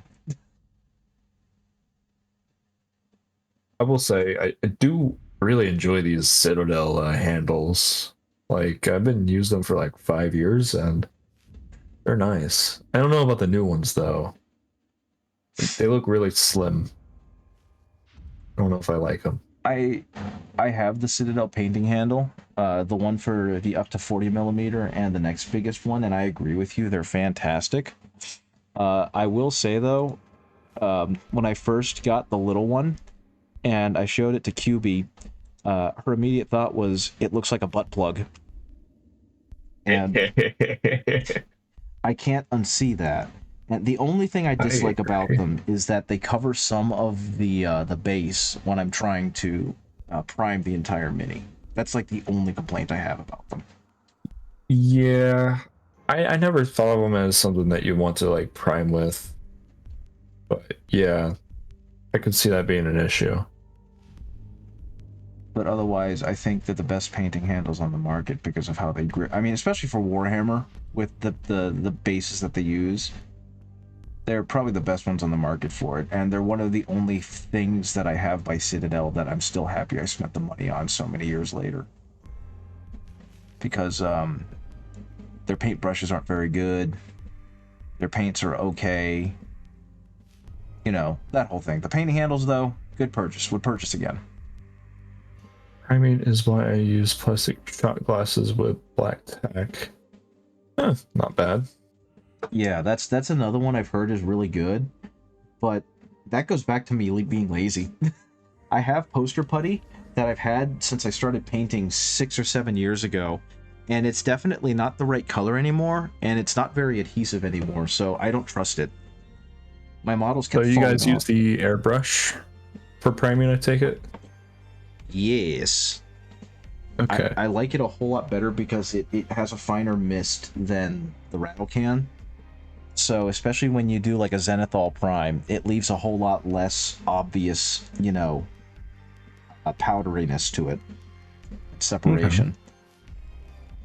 And it allows for better spot treatments when you do decide to do any kind of highlighting. So that's why I use it, at least. Yeah. I like to use the rattle can because it's like I got a bunch of models. Oh yeah. And it's cheap. Like I don't use like Citadel or any hobby brand. I just use Rust-Oleum. Which is just as It good, works. if not better. Yeah. Other people have said that they've had issues with Rust-Oleum. It works for me. So yeah, mileage may vary, but yeah. No, Rust-Oleum was my go-to before I switched over to an airbrush. I think it's good for what it is. Yeah, it's like $5 now. Mm-hmm. Still, that's like maybe a third of what Citadel is. I think it's a quarter because Citadel's like $20 a can. $20 now? I think God. so. I know that that's what I've been seeing. I could be wrong, but I'm almost positive it's $20 a can. Am I doing something wrong? I feel like my rattle can prime is always significantly stronger than airbrush priming. Do you mean it ends up looking better and goes on better? Because if that's the case, maybe you're just not getting good coverage with your airbrush prime. It took me a while to really learn how to use my airbrush, and up until then, it was a friggin' disaster all the time. And it was only through just stubborn persistence that I eventually started getting good results. Like, Actually, good example. I recently painted a Marvel Crisis Protocol mini. It comes off pretty easily. Oh, the paint's easy to rub off. Are you letting You it give sit for enough long enough? time to, Huh? yeah, yeah. You might want to give it like a couple hours to cure. Yeah, because for me, it's either I'm impatient and I use a hair dryer to really bake it, and I also use Vallejo airbrush primer, and that's been consistently fantastic for me. You tried a cheaper non-hobby spray paint, but the finish is too glossy and your paint does not stick. You'll stick to GW cans and Army Painter when you need color. That's fantastic. I mean, if it works for you, then it works for you. You get really good results with your paint schemes anyway. So I trust that you know what you're doing. Couple of hours, holy moly! Couple hours, holy moly. Yeah, I've been told that when you do the airbrush, you kind of want to let it settle for a little bit before touching the layer, just because it's like a thin layer.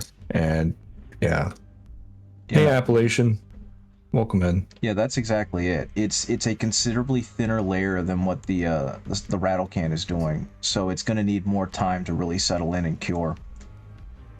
So yeah, I tried cheaper non-hobby spray, but the finish is too glossy and my paint did not stick. I stick to my GW can when I need another color. It's true, the finish could be different, though. Like I said, Rust-Oleum works for me. They have a bunch of different types of finish. They got like a flat black. They got a bunch of colors, but yeah, whatever you find that works for you, just keep doing that. What caught me off guard was I did buy a Rust-Oleum matte primer, and I think Rust-Oleum needs to go back to the dictionary and learn what matte means, because it's glossier than some gloss primers I've used. And I don't remember who Really. else I had. Who did it? I bought some other one from a craft store that was also matte, and that one turned out fine, but the Rust-Oleum one is remarkably shiny. Hmm.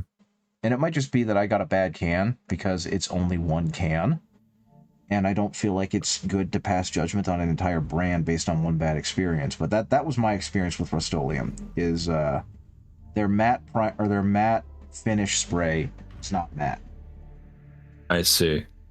but like their black I primer don't. aces. Yeah, I cannot speak for varnishes. I don't really varnish my miniatures.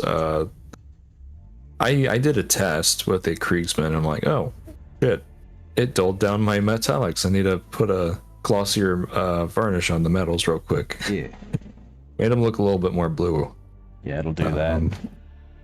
Yeah. It's like, You'd like to try Rust-Oleum, but you haven't seen any on this side of the pond. Yeah, I don't think they sell in Europe. Rust-Oleum, as far as I remember, is like a Walmart brand, and I don't know how many Walmarts you have over there. You might be right about that. Did you use AK Interactive? I don't touch AK Interactive. Like that's not a snobby thing.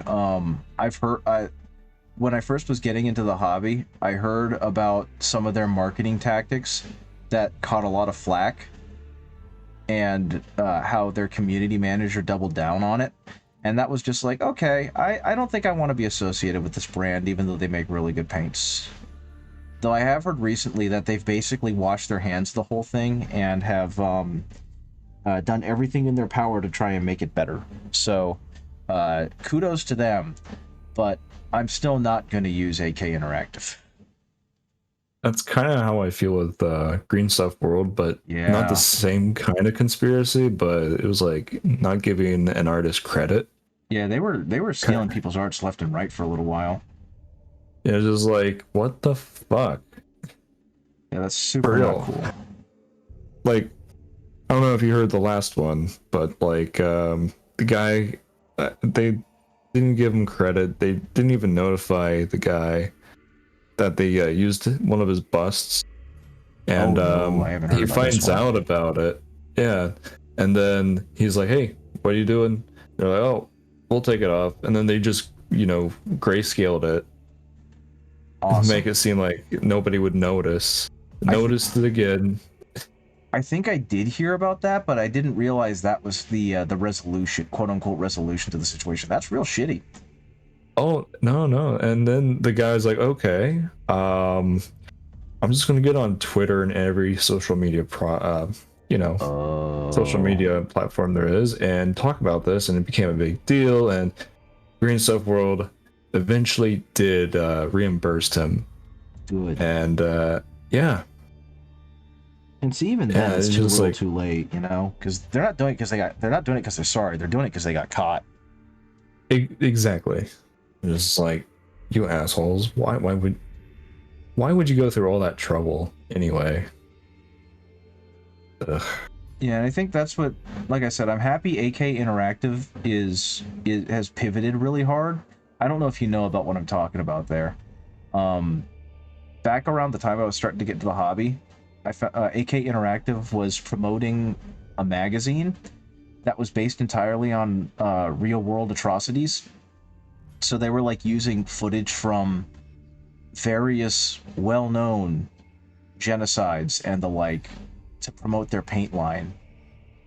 And they were trying to use them to be like, hey, you can paint your gas chambers really good with this guide and stuff like that. And when they were called out on it, they basically told those people to fuck off. And then after the backlash continued, they were finally like, okay, no, we're sorry. This was a bad idea. It's like, you shouldn't have to have a protracted, like, you fucked up campaign to realize that that was probably in bad taste. Well, some people can't admit when they're wrong. Yep. That's for sure. But like I said, thankfully they've apparently 180'd and are very reticent about the whole thing. So good for them, Yep. and I hope that they learn from that mistake. But I'm just not going to give them any of my money, and I'm not going to try and make people feel bad who do give them their money. That's not what I'm here for. Yeah, and like I said though, they're doing better. They've stopped doubling down on it. They've kind of turned that into an embarrassing chapter that they don't want to repeat. So good for them, and please don't feel bad about buying their stuff because they do make legitimately good product, and they seem to have learned from that mistake. I didn't know that because their varnish is killer.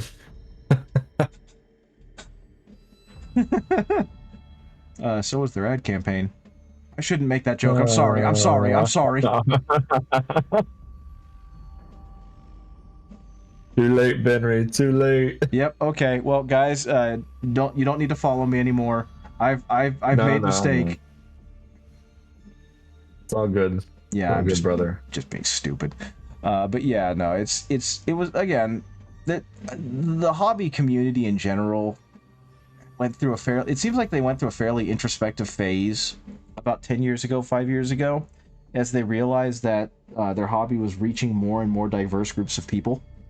And that was causing them to really look at what they were selling and their messaging and going, maybe we shouldn't do this. And so I'm glad that, especially like, you know, companies like Warhammer and companies like AK and companies that previously were more devil may care about their attitudes have grown. That's the important part, is have they been willing to embrace change, you know? This model is going to look so damn good when I finish with him. Moving on to green. Yes, it is. Okie dokie. He's going to have... That's not green, that's brown. You know, that's what I want. I want brown. He's going to have the green shoulder pads of the pallid hand. The green pauldrons, because they're not shoulder pads. I mean, to give you an idea, Emperor, I don't know if you know about Games Workshop's own semi-embarrassing past, but they used to have some pretty badly stereotyped ethnic groups as part of Warhammer Fantasy that they have violently stricken from the record. So I'm not trying to say that, like, AK Interactive are the only people to have done bad. Vallejo did too. Vallejo did something similar. Not quite to that extreme, but it was definitely one of those what were you thinking moments, which they pulled and apologized for. But yeah, if you want to have a good time or a bad time or an educational time, look at some of the old Warhammer Fantasy minis for things like the Pygmies, and then realize, wow, Games Workshop has come a long way since then. Because that shit was embarrassing. Only been in the hobby for like 2 years. Well, first of all, welcome to the hobby.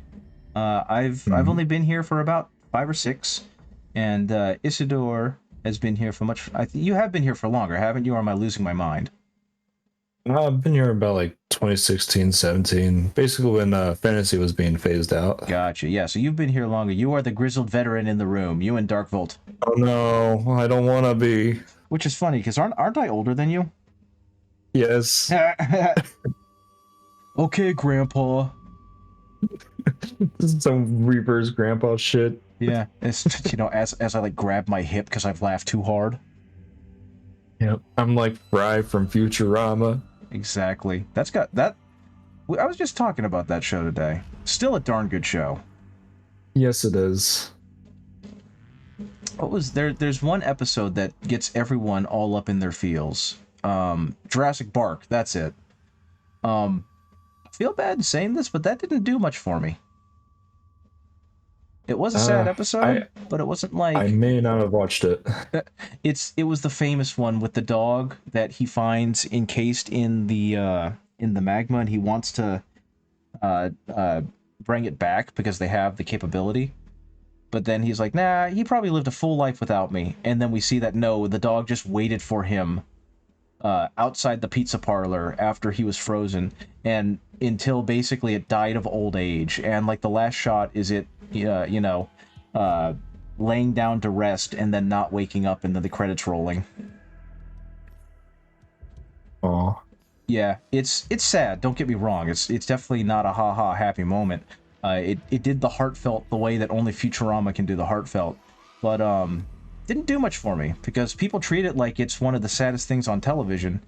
And I mean, I've owned dogs all my life, but it was just a good episode.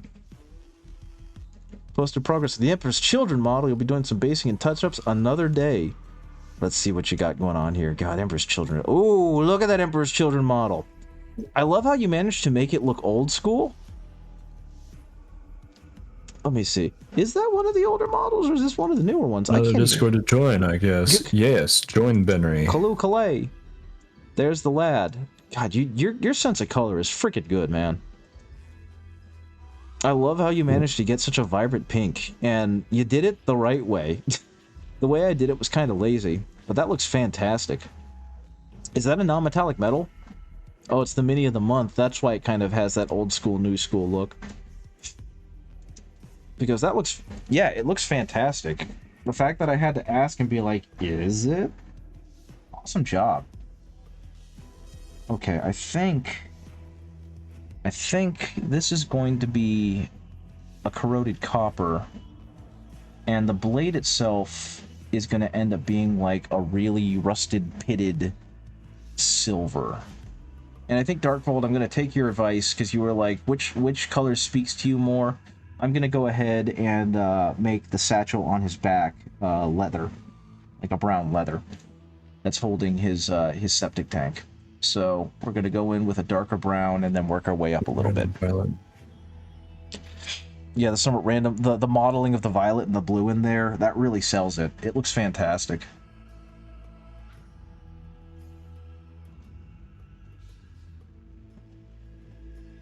And see, this is what gives me the inspiration. This is what gives me the good brain juice, is seeing a whole bunch of other people do really cool shit. And me being like, I want to mimic that.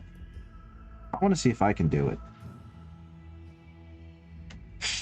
That's the fun of it. What time it be? Okay, it's 9:05, so that means soon I'm going to have to go because I need sleep. I know, right? If I had the ability, I would stream for 8 hours a day and just hang out and chat and paint and do all that. But unfortunately, my day job is a day job. Speaking of day jobs, I got snitched on for a parking space I was using, and I'm still mad about it, even though they were technically in the right.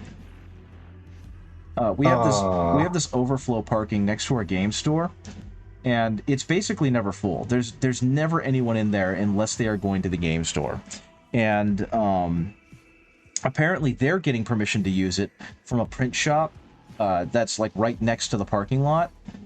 Which, again, this is fair. They are not in the wrong for this, so I don't want it to sound like I'm the victim here. I'm not. I'm just being a salty little bitch about it. I parked there for 6 months, and I always park on the far side where no one wants to park because it's too far away, and so no one ever looks at that side of the parking lot. And last week, I finally had like a little notice on my windshield, and it was from the company that I guess the parking lot belongs to, and they were telling, I was just, this is a private parking lot. If you want to park here, you need to pay $35 a month to do so. It's like, you could have told me this before I was here for 6 months and got comfortable, but fine, whatever. I also park at a church, so screw you, ha.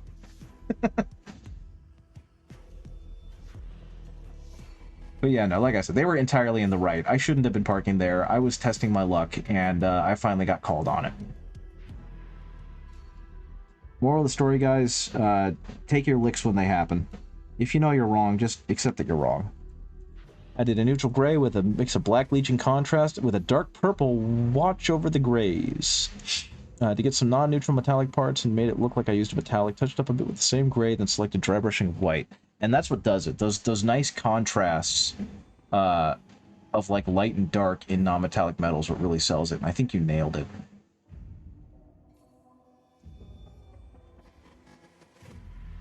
Okay.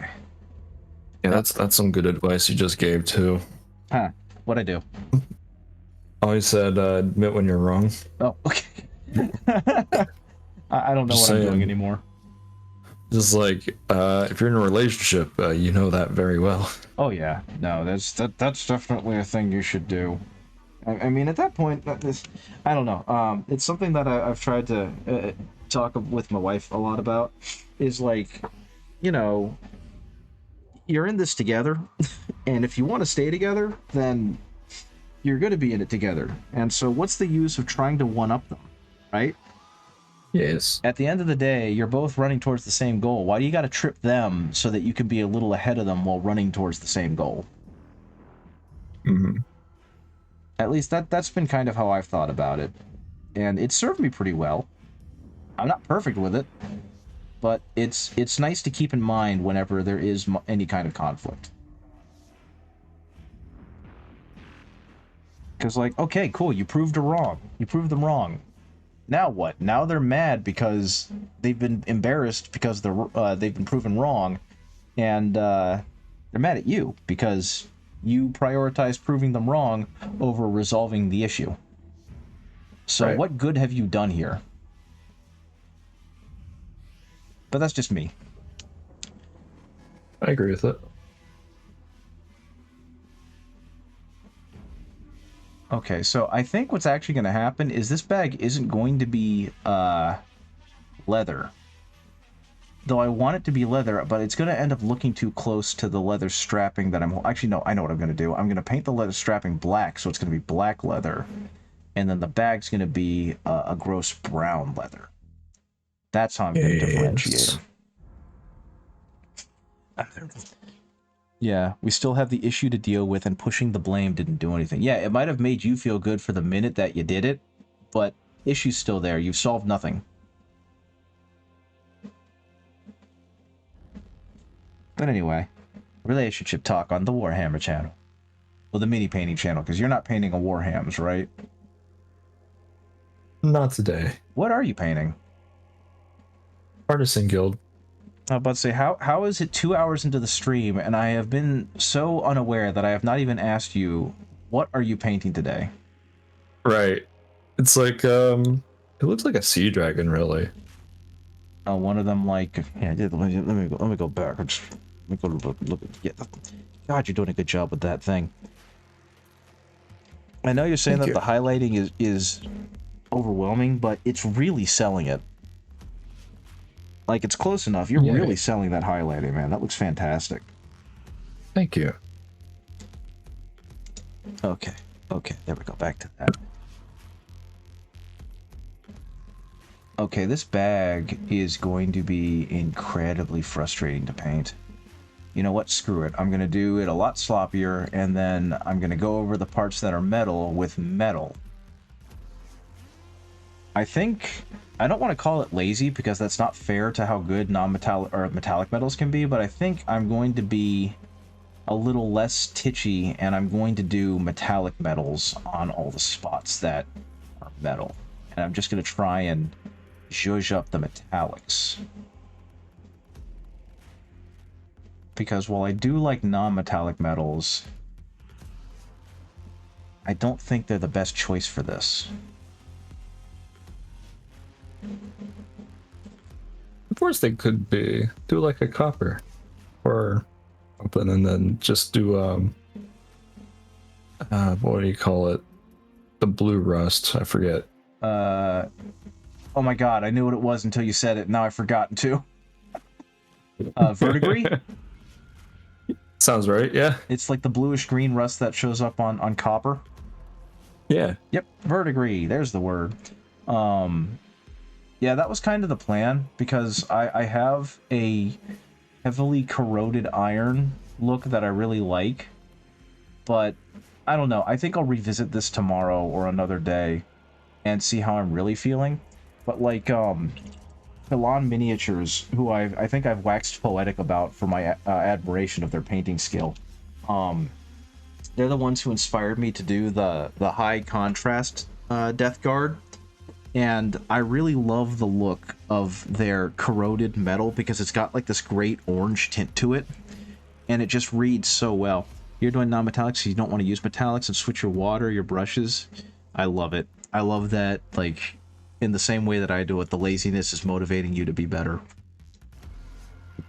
But like the heavy gunner with the plague spewer that I posted because I finished him, he's entirely non-metallic. And I think it reads pretty well, and especially like the rust on the trim reads really well because of just how vibrant and bright it pops. But I don't know if I want to do the same thing on the Lord of Poxes, because he's got some pretty big hunks of metal and also some really small hunks of metal, and I don't know if I'm going to be able to get it to read well enough like that. Actually, let's see something, because I think actually, even though it's not the same, his pallid hand armor actually ended up looking really darn good. Yeah, I think I'm pretty happy with that. I think that that did what it was supposed to do. Cool. Yay. Yes, I'm glad when things work out. How much more of his bag? He got this big doofy sack on top of this huge metal thing that he's carrying around. Speaking of, it probably has a proper Warhammery grimdark name, but it's a septic tank. It just looks like a septic tank. Yes. This man is just carrying around a metal tank of poop, and that's funny to me. Of course, all this modeling is going to look really good. I'm probably going to hit it back over with a brown wash. And then that'll really darken it down, and then I can work it back up with slightly different color brown, because this dark umber is coming through way too light for me.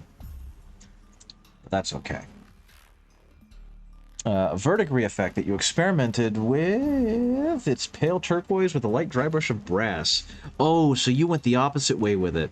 You did the smart thing. Boop, boop, boop.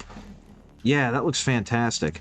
I remember seeing someone else, some other like well-regarded high-level painter did the same thing. He started by going brace, and then he started by going with the verdigris color and then dry brushing the brass over it. And it's like, that's genius. How did I not think about that before?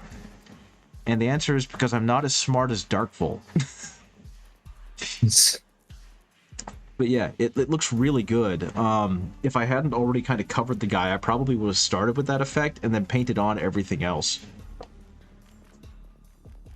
And also, I don't want to be like old man remembering the good old days, but as much as I love the new models, like, I mean, look at this guy. Look at how beautiful he is. Look at this guy. Look at how beautiful he is. These are beautiful. I really is. miss the old game PC look of the older models. Like, the fact that they Oh. were all squat and had huge legs and huge hands and a huge head and looked real goofy. I miss that. I thought it was a great look. It made them look like game pieces. Now it feels like I'm pushing around miniature statues, which is also cool, but I don't know, there was something charming about them being all big-headed and big-handed. But maybe that's just me. Maybe. Yeah. Because, I mean, look at this guy. This guy's cool. This is the Crimson Fist as part of the kill team that I painted. He's cool.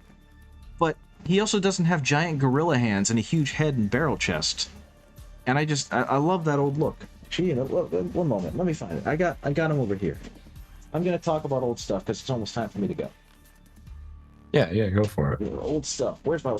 There you are. There you are, my little beaky man. I mean, look at this child. Look at this lost, angry child. It's like so good. You were just hearing the story of the dog statue with a shiny nose because everyone was touching it. So in theory, you could have a full teal statue, add some place weathering on it, and just use a light metallic dry brush. Exactly, and that's brilliant. It's a really good idea. One moment. Let's do a more one-to-one example. Give me a second. I'll be right back. I'll be right back. I got this. I know what I'm doing. Actually, here we go. Perfect. Because they're both doing the same thing. They're both reloading. First of all, don't talk to me or my son ever again. But second of all, just the proportions on the smaller guys. I don't know. There's something almost cute about them. You know what I mean? Even though they're supposed to be all grim and dark and we're child soldiers that were not indoctrinated. There's something really charming about how tiny they are. And this isn't even the oldest model. I have Tactical Marines from like 2004, I think, because these are the ones that came out in like 2014. So these were actually the upscaled models, right? These were the ones that these were like the Primaris range before the Primaris range, I think. I don't know. I wasn't playing when that was a thing. But one moment.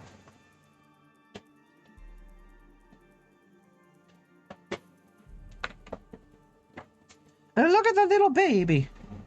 I think this... Yeah, see, he's even smaller. Not by much, but he's even smaller. And he's got even bigger gorilla hands. And he's got... I don't know. I love how tiny these look. Again, I love the fact that it looks like a dad with his two kids. That's really funny to me. The new tacticals were not upscaled. The Warhammer Heroes tacticals were upscaled a bit. I got you. Okay. Yeah, one of my friends has one of those, which he then converted back into a regular dude.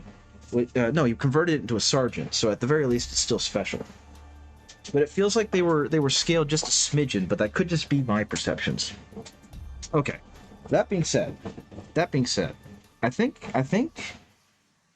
this is where I'm gonna call it for right now. Okay. I'm pretty darn happy with how he's turning out. And I can't wait to finish him because the green and the corroded brass and the corroded metal are all gonna pop once he gets done. And I'm going to put him on a scenic base to make him look, you know, super impressive so that my buddy's Imperial Knight can one-shot him off the table in turn 1, but at least he'll be cool looking when it happens. They were scaled they were scaled like 1 millimeter taller, and the Horsehair Marines were like 2 millimeters. Yeah, something like that. What were you saying, Isador? I'm sorry. I was just agreeing with you. He does look cool. Yeah. Okay, that being said, though, yeah, I'm gonna be lame, and I'm just gonna raid into you. There we go. Raid Isador. Yay. 27. I think. Yes, sir. Yeah. Boom. Okay. Thank you for joining me, guys. Fun. Thank you for joining us. Yeah. I'm sorry I cut you off again. What was happening? I said it was fun. Should do it again next week. I would love to try to, as long as my sanity is still intact. I'm sorry if I got really excitable and was just talking over you a lot, but it's been a while since I've seen you. Dude. And it's cool. I enjoy hanging out with you. Yeah. I will be back on Friday, hopefully, to stream more Like a Dragon. But now I got to get going. So I will see you guys later, and I hope you have a great rest of your day. Bye-bye. Yeah. Wait one moment. I got this. Bye-bye. Mm-hmm.